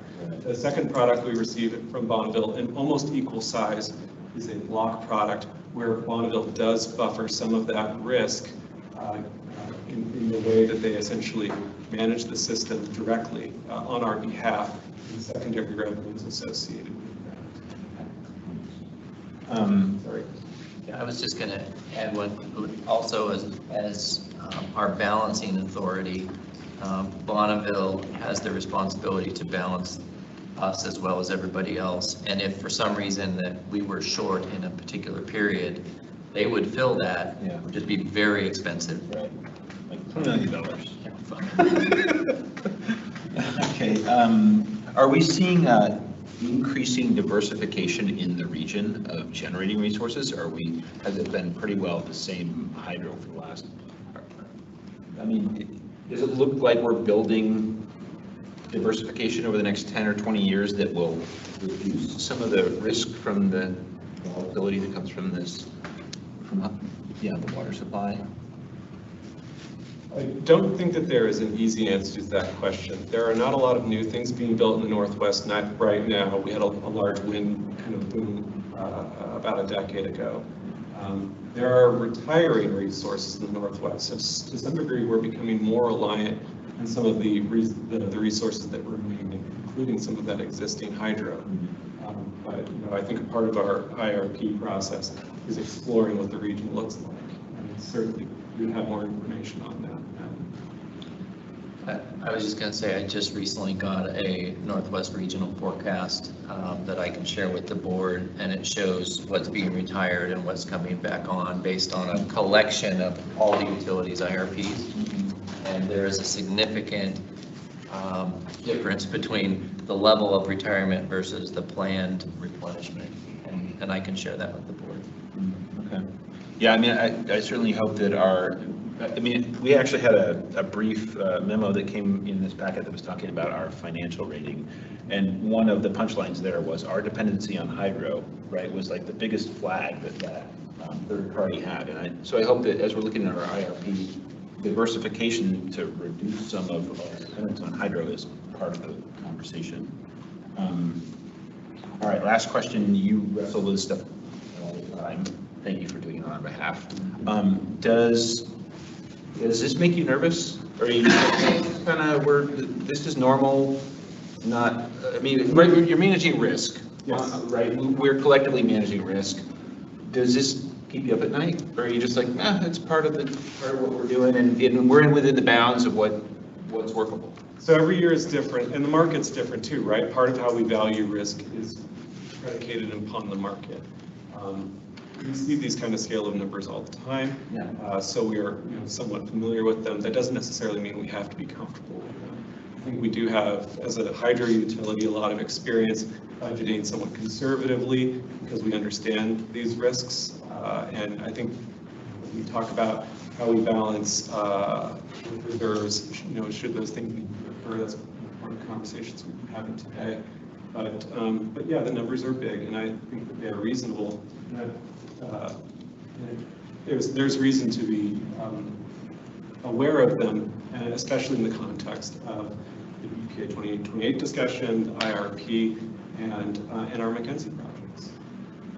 I have a 1-year-old, so I don't sleep anyway. So this is the forecast of something that is tangible, right? Water. It's a real thing. I think what makes me nervous is the context of our risk as it pertains to markets because of the psychological aspect of markets and the fact that you see, when there is scarcity of any kind, and even if it's forecast, markets react seemingly without any rational basis because folks get scared and stop selling or demanding higher prices, and it's because we are not in an organized market. It's the reality of the Northwest, and that's okay. We're generally very long, and it's not an issue until it is.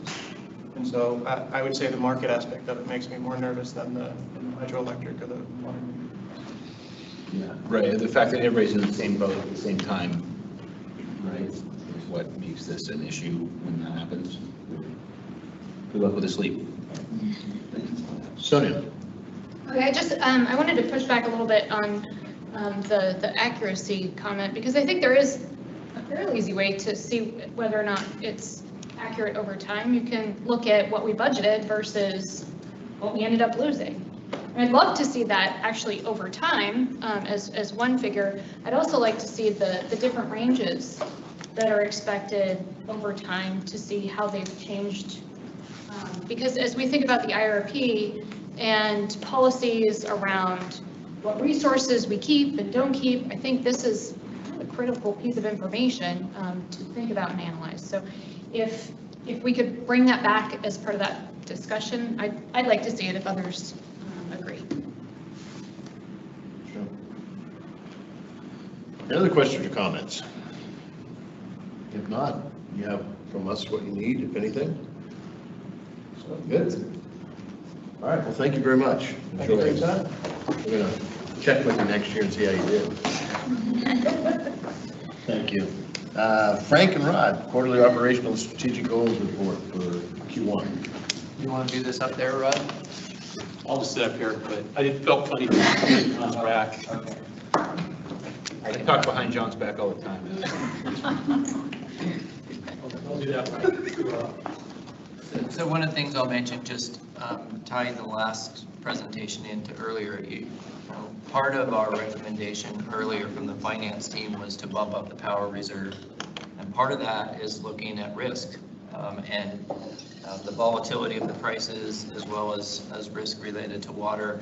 So when rating agencies do look at us, they see, oh yeah, there's this hydro risk, but they're also mitigating that risk partly through reserves. So that's kind of what that's for, to balance that out. And we will, when we get to the IRP, all of the resources will have operating characteristics. And so now you know a little bit more about some of the things, at least the water piece, that drive some of the hydro characteristics. So this was information share so that when we do get to IRPs and we talk about variability of water and the slice of the system, that there's some basis to understand that. Okay. And Jonathan. There you Rod. So just quick kickoff here. This is the report out of the first quarter results. With me this evening is Rod Price, the Assistant General Manager. I'm going to cover a few initial high-level noteworthy items from the quarter, and then Rod's going to dive into some of the specific projects. Start off a little bit. We did see some COVID impacts, probably the largest number of quarantines covering 32 departments at the end of January, specifically based on the Omicron virus. On the flip side of that, we have started to see some economic recovery a little bit more than we had originally planned. If you recall, a couple years ago, we were going to be pretty conservative in our revenue budgeting for a couple of years. And we've actually seen some pretty strong revenue so far. I'll get to that in a second, but that'll be part of the discussion in July when we come back and start to look at forecasts and budgets for this next year. We have seen kind of a wide range of impacts relative to some of the supply chain issues. Water treatment, for example, chemicals, 2 to 8 weeks, transformers, over a year. And so probably the biggest impact with supply chain is just delivery on certain items. And that's been across the board. We're trying to mitigate that through how we handle our operations and replacement and other things. But that's still something that is noteworthy, even affecting some of the projects that Rod will go through here in a minute. Inflationary pressures, we did an analysis looking at pre-COVID versus 2022 and some of the inventory levels. In general, we saw a 9% increase in those prices. I would suspect that most of that is within the last year, even though the data covered 2 years. We will again talk to the board about some of the near-term assumptions around that when it comes to the long-term financial plan. We have historically baked in about 3% across the entire period of the plan, but it looks like we're going to have to make some near-term adjustments to that, which are a little bit higher probably in the first few years before we return to more of a normal rate. It was a conscious effort to, it was in the goals as well to improve some of our customer service response. We've seen some good results in the first quarter. Average speed to answer, for example, in our call center went from 8.4 minutes in January down to 1.5 minutes, 90 seconds or so by the end of the quarter, and achieved our less than 2 minute benchmark across the quarter. We're still working on some of the building and renovation response and some of the other things, so that's still on the radar and to continue to improve. And we're starting to look at some of the surge events relative to customer service. The first day of the month, for example, is a surge for us because of all the people who are looking for LIHEAP assistance, Eweb customer care, and some of those. So we're looking at how we respond to that. The labor market's been an interesting one. On the good side, we did fill 15 positions in the first quarter. Almost half of those were female and a third were minorities, just to give you a little feedback on the hiring. But what's interesting about the applicant pool is if we compare 2020 with 2022, we have roughly the same amount of active recruitments, 25 and 26, so roughly the same. In 2020, we had 855 applicants for those 25 positions, and this year we had 360. So 40%, we're getting 40% of what we would see historically for applicants, and which is really indicative, I think, of the tight labor market pretty much across the board. We're seeing that in particular in some positions. Just operationally, again, we're in a pretty strong financial position relative to net operating income as well as revenue. That 5% is more significant on the electric side because the first quarter tends to be these are seasonally adjusted, and so the first quarter, because of the winter, tends to be a higher consumption period for us. And 5%, we did going into this drop our expectations around COVID, not quite to 5%, but it's starting to indicate that it's returning to more of a normal consumption, kind of a pre-COVID level. Water was ahead of the game. Again, water is sort of in the winter. It's kind of the opposite. There are heavy periods really June through September or so. So we'll continue to monitor that. Reliability, you see the charts on the right, the SAIDI and the SAIFI, which are the frequency and duration of electric outages, is within the sort of band we would expect this time of year. We continue to monitor on the water side our treatment processes as well as breaks per 100 miles and some of those types of things. The breaks, for example, tend to pick up in the spring, the shoulder months, when either the soils are drying out or becoming more saturated. So we tend to see more breaks, for example, in the late spring and then the fall as the weather conditions change. But reliability looks good. I did talk a little bit about some of the community services. We are on track for our energy efficiency. I think earlier I mentioned that about 12% was from rental properties. We executed 310 residential projects in energy efficiency in the first quarter. About 14% of our annual goal overall. But, you know, there's some projects, and that usually picks up through the summer, and we have some large projects, so we think we're on track for our energy efficiency work. And then one thing that we're noting from an information systems perspective, going into the first quarter of 2021, we had a backlog of over 108 projects within the IS department, and these are operationally based projects, things related to things like backflow testing or hole assessments and things like that, basically operational projects. And the IS department, working with across the organization, has moved that from 108 now down to 32. So making significant progress on our operational support of the organization. With that, I'll turn it over to Rod to talk about some key projects, and then I'll sum it up with how we're doing on our annual goals. Rod? So thank you, Frank. Good evening, commissioners and everybody in Cyberland. Traditionally, we had usually come to the board about this time to set the stage for our long-term financial plan and goals and budget process. And we usually talk about the 10-year CIP in June and July. And so we usually come to this point to talk about the projects and the current status of the capital plan. What we've been trying to do is more and more on the quarterly report, so you'll find some more details within the quarterly report. So what I thought I would do here is just highlight a few of the projects. So we'll start with the shared service projects. Shared service projects, if you remember, are projects that are charging both the water and electric capital budgets. So typically they're the ones that are probably more familiar. The HQ is not a big project capital-wise, but it is a project that we're pretty tied into.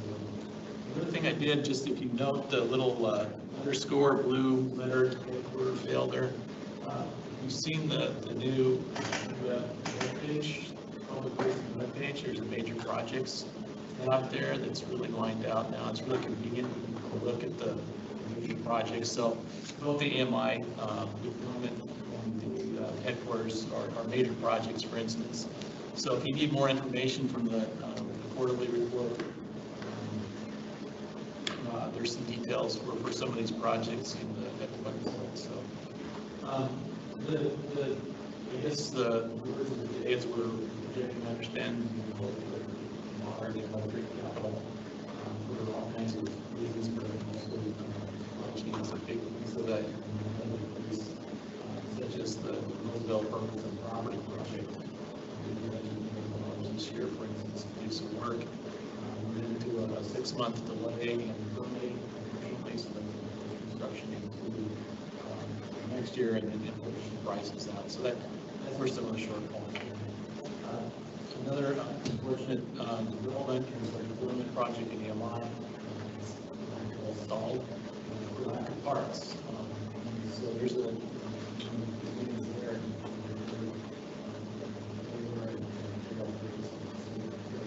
we're about 71% deployed in electric and 50%. We are going to be using this time starting the process updates and some of those things that we can start doing now and start doing now. But how can we use data as soon as possible? So that's work that'll shift to the AMI project. I think the other big project that's on shared service is the $20 million-ish enterprise solution project, which is formerly called enterprise ERP. Thank you. There's IRPs, ERPs. But we're calling it EES now, and it's been branded, and you see some of the coloring and branding that goes along with it. It's off to a really robust start. We've gone through a RFP process. We've gotten bidders. The evaluation of that is proceeding. It's a lot of work. It's fine. proceed over the next, 3 or 4 years. So that one's electric wise, so we're looking at about a projection around a 30% underspend in the capital. That was covered pretty well to some extent, I guess, by Deb's discussion. Some reasons for that. One is that we're still doing a lot of work. We had a big outage in last fall. It really impacted the IP. So we committed a lot of resources to, this is an unplanned kind of thing, but we committed a lot of resources to do a bunch of projects out there in that system. Here's a big project we have going on, and so John, it's not magic. Water gets converted to electricity, so just to let you know, it takes $140 million in some physics, and so right there is one of the projects in the middle there. That's the pictures of so those need to be maintained. There's a lot more. That's the second one. There's all kinds of civil and dozens of projects going on, lots of coordinating. So that's the. I think some of the other things too at the supply chains really impacting work we're doing as well in distribution, both substation and distribution. Actually, it is not only just the cost of things, which is timing. So the key parts 2 years out. And so one of the things that is doing is planning customer capital projects to hold on to the materials as we can for storms and to make sure we have enough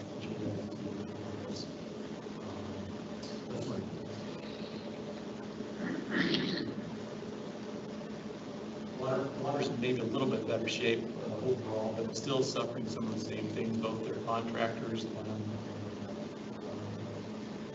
supplies. So new replacements is being impacted by that, and even though some parts and pipes around the building, so thanks to them, but it's not a great spot to be.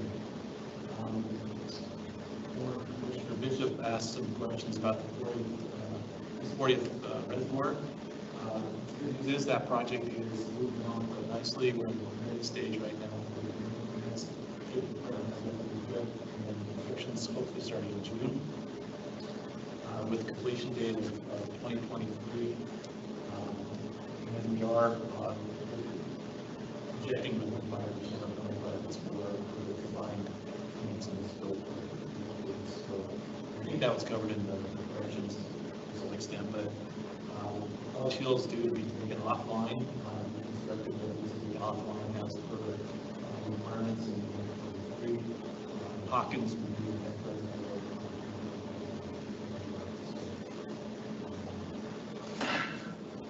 Another thing that came up was the second source. I'm going to talk a little bit about that and wrap up the list. Some other projects going on. I think one of the big ones in water is the pump station project. It's a water project. It's also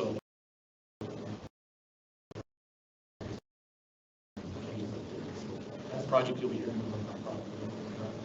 I grew up there in the right-hand corner, just a little picture of our lab, and that project was essentially completed last year out at Hayden Bridge, and I think some people will have to tour that. But in quarter one, it finally got all the way up to speed, and it's really doing some really cool stuff, so we're getting some good work out of that, so that's really appreciated. So that's all I have. I'm going to turn it back to Frank.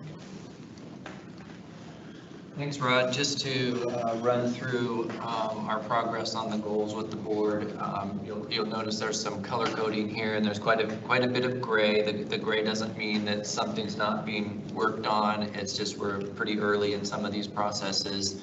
And so there's some notes around supply chain and spikes and other things, being able to integrate data. And some of this, like I said, is in process. We actively monitor this and discuss these. They're laid out for the year with the board. And then, you can see one of them that's listed in yellow is the Willamette Drinking Water Treatment Plant. Now that's listed in yellow because it's sort of a painfully slow process at the moment relative to the land use process.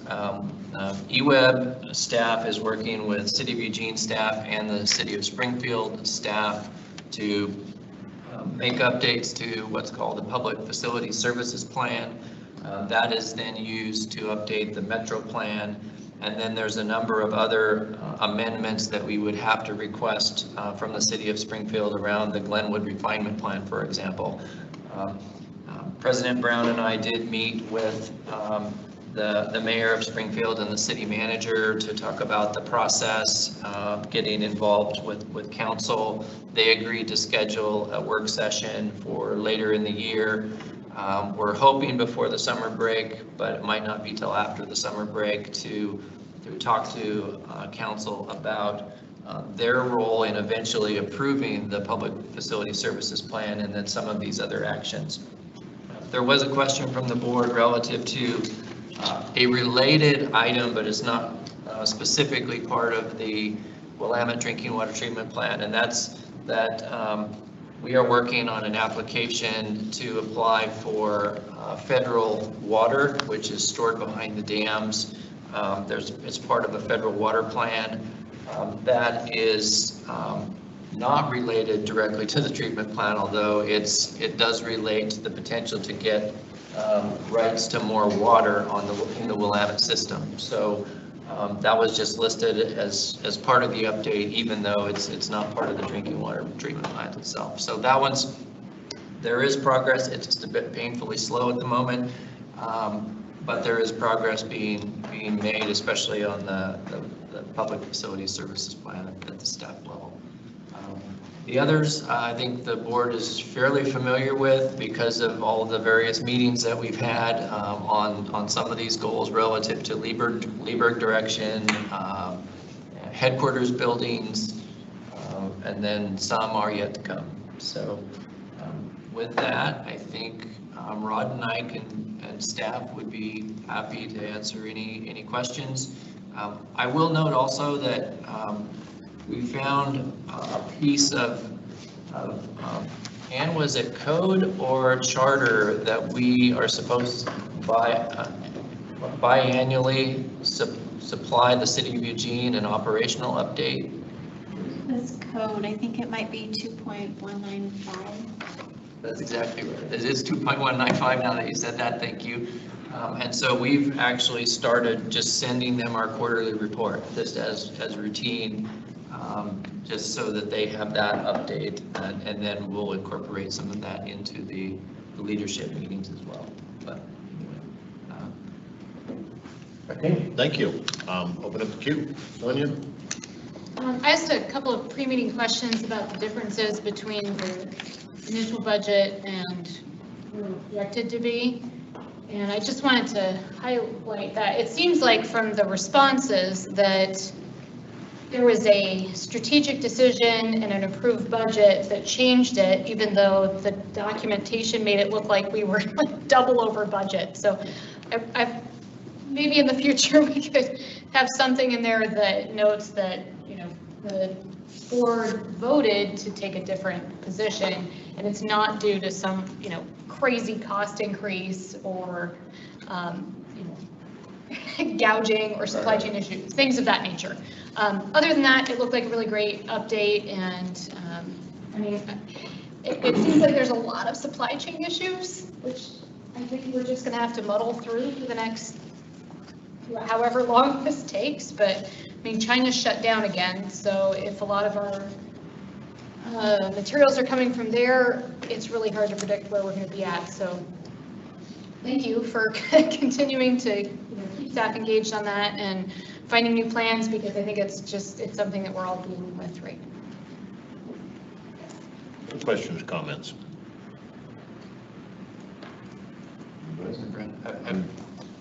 Well, I'll just say overall, these are super helpful and, yeah, just give me confidence, in understanding how things are moving over the course of the year. So I don't have any specific questions about this, but I really appreciate the work that goes into them and the very good reporting. You want to comment? Yeah, just quickly, I would like to thank Rod Price and then our executive and management team. There was a little bit of a different flavor to this report. If you looked at the electric side, for example, it talked about the entire flow of the system from generation all the way down through distribution. Same on the water side.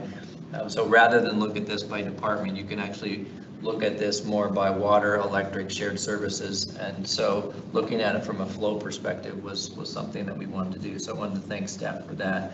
And I do appreciate the point, especially because this is also a publicly facing document, that there are, we will look into ways how we can highlight intentional changes as opposed to sort of either gouging or mismanagement or whatever unintentional things. So changes in scope or budget or schedule that are intentional decisions. We'll explore ways that we can highlight that or identify that in some way. I think that's a good point. I had another comment. Yeah, just along those lines, I think we ran into something similar with one of the contracts that was coming up at the last meeting, and it was just a change in scope largely. And so, yeah, I think if there's some conventional way that we can flag that, that's both in this report, but also in those, the contract approvals that come to us. We did do that on the consent items. If you notice now, they have a reason code in there, and thanks to Quentin for jumping on that immediately. So now when you see the past history, if there's a difference, there's a reason code. That could be scope, it could be some other reason. We have 3 or 4 codes now. Good notice that, thank you. I really appreciate these. This is just light years ahead of where we've been in the past and everything. But it does allow me to get into the minutia and the weeds, which you don't like. I love it.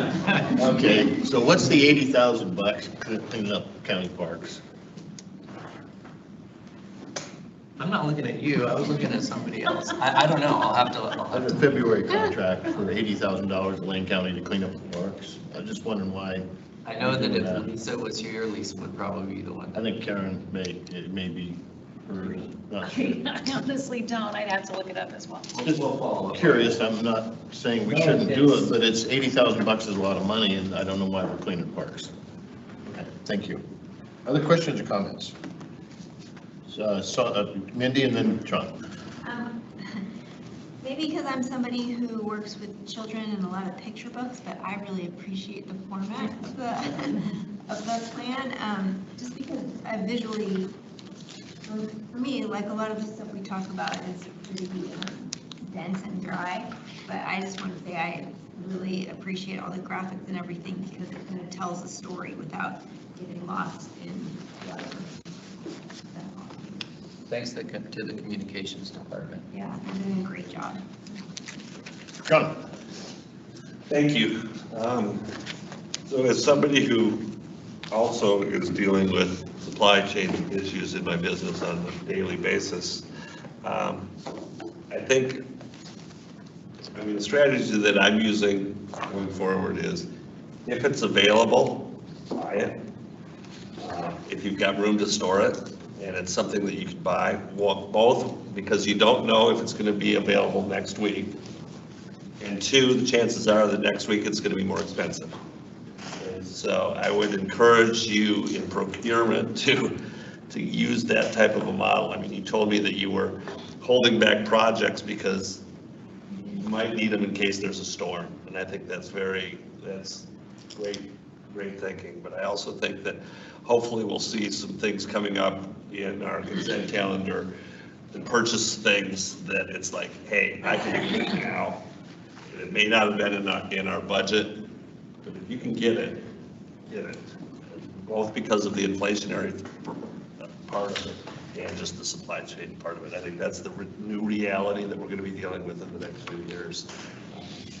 I wish I had more storage space, but I see here you got plenty of space to put stuff, so I would encourage that. But other than that, I really like the the looks and everything that we're seeing. I didn't see too many things that were where the dial was problematic to me. So yeah, I'll just give you an example that I think on the consent calendar tonight, we had a thing on generators where we were going to be dealt with, and that's that proactive going out and buying them, getting a good deal, and good for you. Yeah, I think if in the past, we've talked about capital projects where we have compulsory and we have strategic and we have risk-based. I think what we're trying to do is to recognize that the compulsory work is that's keeping the lights on and the water flowing, and those will tend to be, and we have to plan with limited supply with some scarcity around prioritizing that. And the days of just-in-time delivery where inventory is evil, that's not quite the situation we're in right now. Okay, thank you very much. Thank you, Rod. Thank you. Okay, correspondence and board agendas. President Brown, we had a few correspondence items. I know we answered a few questions about a couple of them. They were, the wildfire season preparedness, the board policy around GP7, which is some parliamentary procedures, specifically around if a commissioner were to resign midterm, what would be a potential process for replacement. That was part of the original policy discussion we had in January, just for review or comment. Our renewable portfolio standard compliance report, which we did not have a compliance obligation in 2021.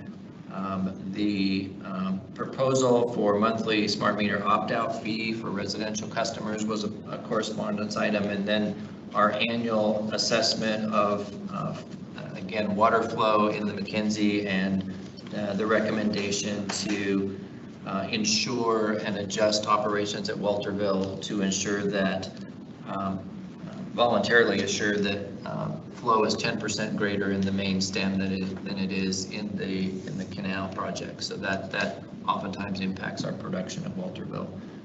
Again, the design there to keep salmon and other fish going toward where the water is flowing and out of the canal. So those were the correspondence items, and we'd be happy to answer any questions. Questions or comments? I just had a question on the opt-out fee. I wasn't sure if that was a monthly or a yearly fee. So $17 a month if you want to opt out? That's a monthly fee. Yeah, that's an assessment of the operating costs and the meter reading fees associated, especially as we get fewer and fewer, the cost per goes up. So that's an anticipated monthly cost. So that, I understand that, and I am on board with that, but I think that may be again a communication thing that we really need to get out there in a way that we don't get a lot of blowback on it, because I know AMI has been a touchstone type of a project, and then now if you start saying that you want to opt out, it's going to cost you $17 more a month. I think that's going to fill up the room again. So that's a big piece of why we're talking about this now. We had originally expected to talk about this after complete deployment, but before we pick up deployment again, we wanted to start having these conversations so that we could give customers plenty of lead time to. And so what kind of, again, getting back to that lead time, when do you anticipate us starting to implement those fees? I could feel for that. I was thinking next year or at the end of full deployment, but it could be either, and that's some of the things we're still working with finance with. But that would allow us to have a number to give customers when they're making that decision. Right. So they would have that as they made their choice. Okay. I have a question about that. Yeah, that's fine. If it's like a multifamily dwelling or apartment building and the owner has opted out, then each resident would have to pay that fee. if I recall, maybe customer service can help me here. The account holder is actually the one who makes that determination.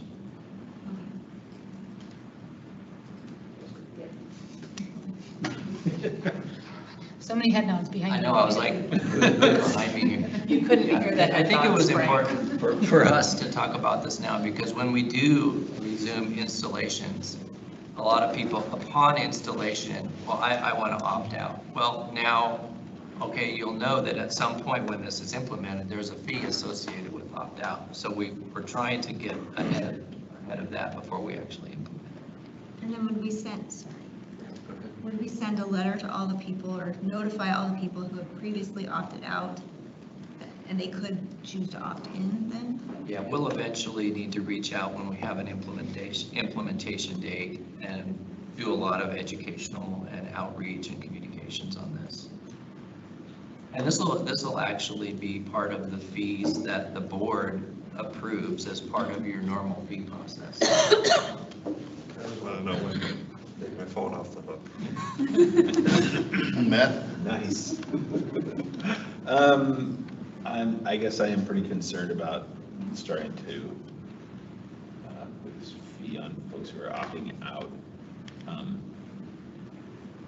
Are there other alternatives for folks who, I recognize that a fair amount of the folks opting out, are concerned about the radio frequency radiation. Are there other ways for us to get communication from those meters without using wireless technology?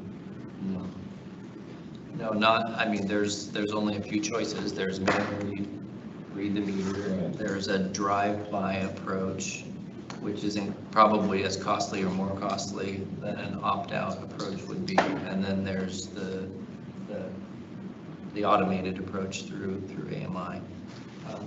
These eventually, I mean, these will be based on cost. So if you opt out, your neighbors would pay for that otherwise. Yeah, no, I get it. And it's a bit, we have like 5,000 meters, it says, that we would expect to not get. I think if you look at other utilities that have completed their full deployment, the opt-out rate tends to be about 1%. Okay. So, early on, we might have something a little bit higher than that, but 1% is probably a pretty good estimate based on what we see from other utilities historically. Okay. Okay, yeah. And we won't be implementing this until we go through all these other processes. This is to give people a heads up, this is where it's heading, looks like it's the level. It's actually within reason relative to what other utilities are charging.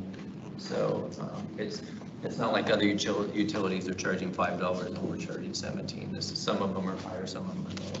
Right, yeah, no, I mean, I understand the, asking people to pay the cost and not putting the cost on others, and I just think we are going to get the means of achieving the same thing. I think that's worth looking into, but maybe there's, yeah. I think the alternatives are probably as expensive or more expensive, and so that's part of the choice you have as a customer.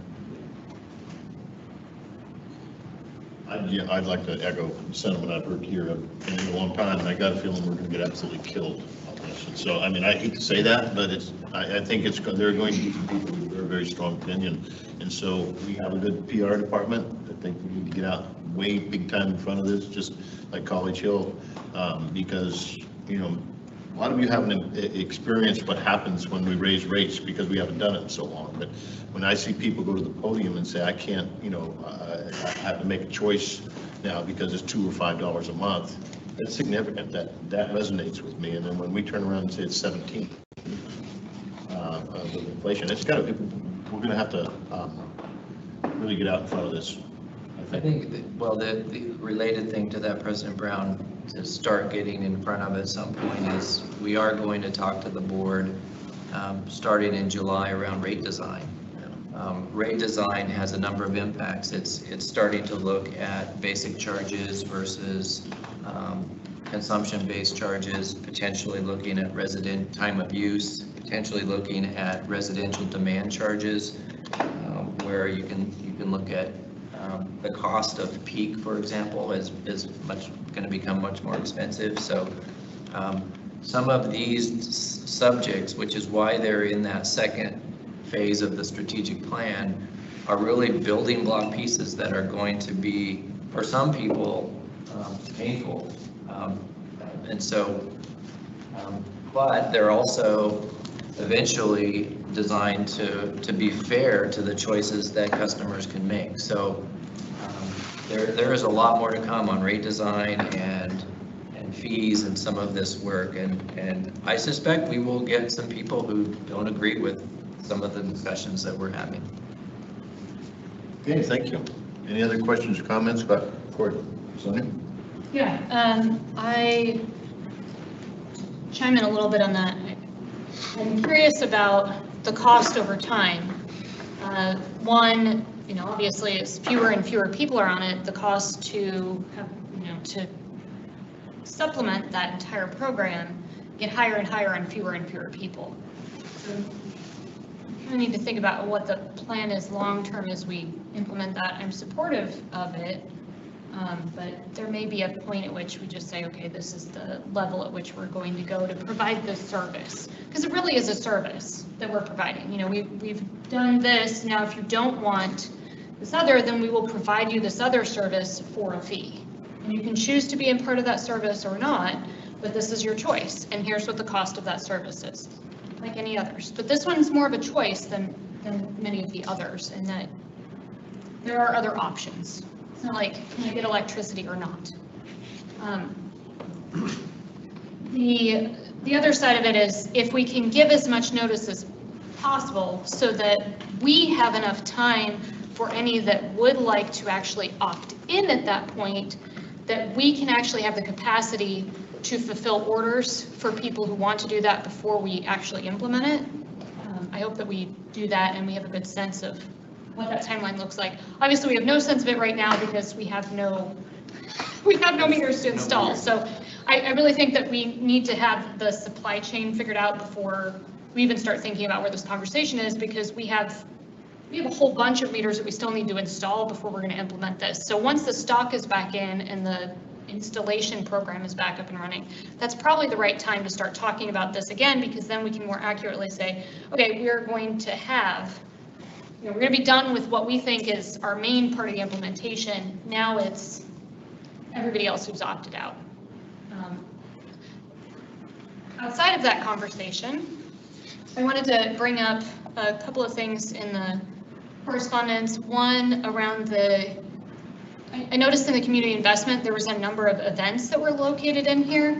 And I don't know if it's just me, but maybe other board members have this, but I don't end up getting information about what events are going on. Like, it just happens that somebody asks me, but I don't hear about it from the Eweb side. And I was just wondering if we might be able to, we know that there are events that Eweb staff are going to be a part of, or in the big, that could be part of maybe our weekly, we get weekly kind of invitations, even if it's a monthly thing that goes out. So plan ahead, because some of these look really neat and I'd like to participate in them. And I often find that we invite state representatives, other people, but then board members aren't invited, which seems a little odd to me.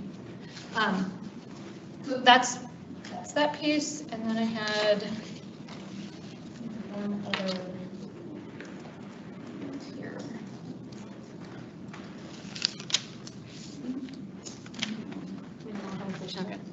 You got most of them, that's good. Yeah, I got most of it. I'll send you an email later.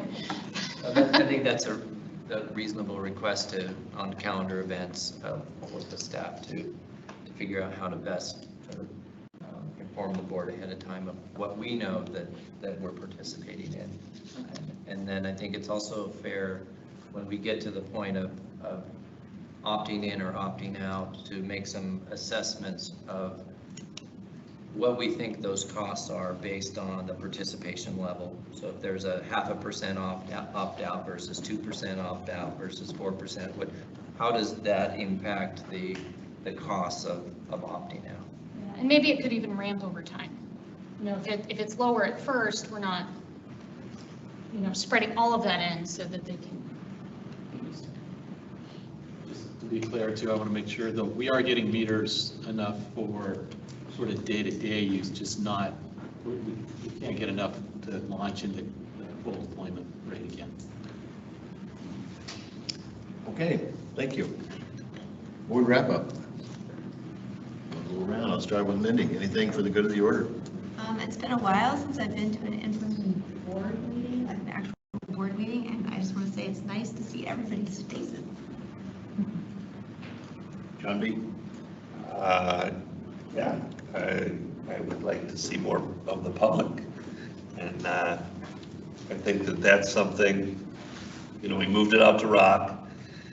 I still think this is as long as we have headquarters, I don't know if at some point there's an opportunity to do at least one board meeting there before we kick the tires and move it along, but I think that that's more cohesive for community involvement than this room here. I think hybrid works really well here, but I still long for more community engagement. Sonia? Matt? Nothing for me. All right, one thing I do have is that we had a request this evening for a delay on the process, and I want, you know, and like I told you, that procedurally, if the will of the board is to delay that, this is the time for somebody to make a motion and have the discussion, and if not, then not. But I just think it's fair to the people that asked us to delay it to make sure that we ask the question. And we're not going to go there, we're not going to go there. But it's up to the board. They asked us to delay it for a year. Sonia? I don't want at this time to make a motion for that, but like I said earlier, I would, if we get the RFPs in and we don't feel like there's a robust mix that really meets what we need, then I might be able to revisit at that point. But right now, I want to see the process play out and see what we get first. Any comments? Matt? Yeah, it's interesting to wander back into that conversation. I guess I wasn't sufficiently convinced that there was a reason that they wouldn't have known. It seems like anybody in real estate in this town who's looking at what's going on would see that this property was for sale. So that not prepared with their proposal makes me scratch my head. I didn't hear anything from them about that and didn't really want to jump in that conversation with folks who were providing testimony to us. Another thing is they still could put together a proposal, partner with a developer or other entities to see if they could put together something that would meet our goals. Frank? I was just going to add, President Brown, that the board, through the liaisons and working with staff, has tried to develop an RFP process that took the public contribution of whatever future direction the building is into account. And by the time we work through this process, it'll be August before the RFPs are closed. And so to your point, Commissioner McCray, there's all kinds of opportunities for them to partner with people and present something as part of the RFP process, even if that includes some aspect of financing that they can't secure. That's available to them. So I appreciate at this point the board's support for the process as launched into now.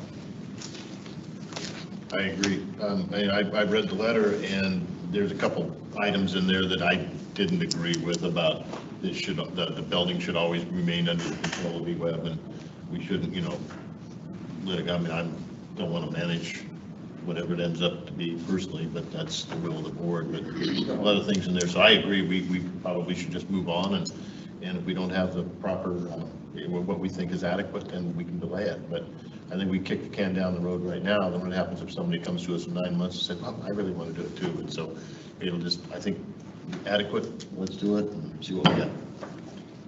Other questions or comments? Frank? Just one more thing. The McKenzie tour is May 20th, so that's coming up. And then I appreciate your love of the headquarters building. And we might have to have one last meeting there at some point, just for fun. The acoustics there and the camera and the whole situation is quite challenging, based on feedback from people who've tried to listen to this virtually in the past. And we're willing to make some investments here relative to cameras and acoustics and other things that we probably wouldn't make there. But I can't speak for the rest of the board. If the board wants to move it, there's some sacrifices in going back to the. Well, and maybe this could be something that you bring up at your next liaison with the city of Eugene. So the city of Eugene just spent a bunch of money to renovate their council chambers at the LCC building, and it's wired in beautifully and stuff like that. Maybe there's an opportunity to partner with them and use that facility on sometimes when they're not there, so that we're closer to downtown, closer to a lot of our customers. Just again, they wouldn't give us the 3% silt. Maybe they can let us borrow a room once or twice a year. They only meet Monday and Wednesday, and statutorily we meet Tuesdays. So sometimes they have public hearings on Tuesdays, but not city council, but like the planning commission and the hearings official. But again, there are other opportunities out there. Senator?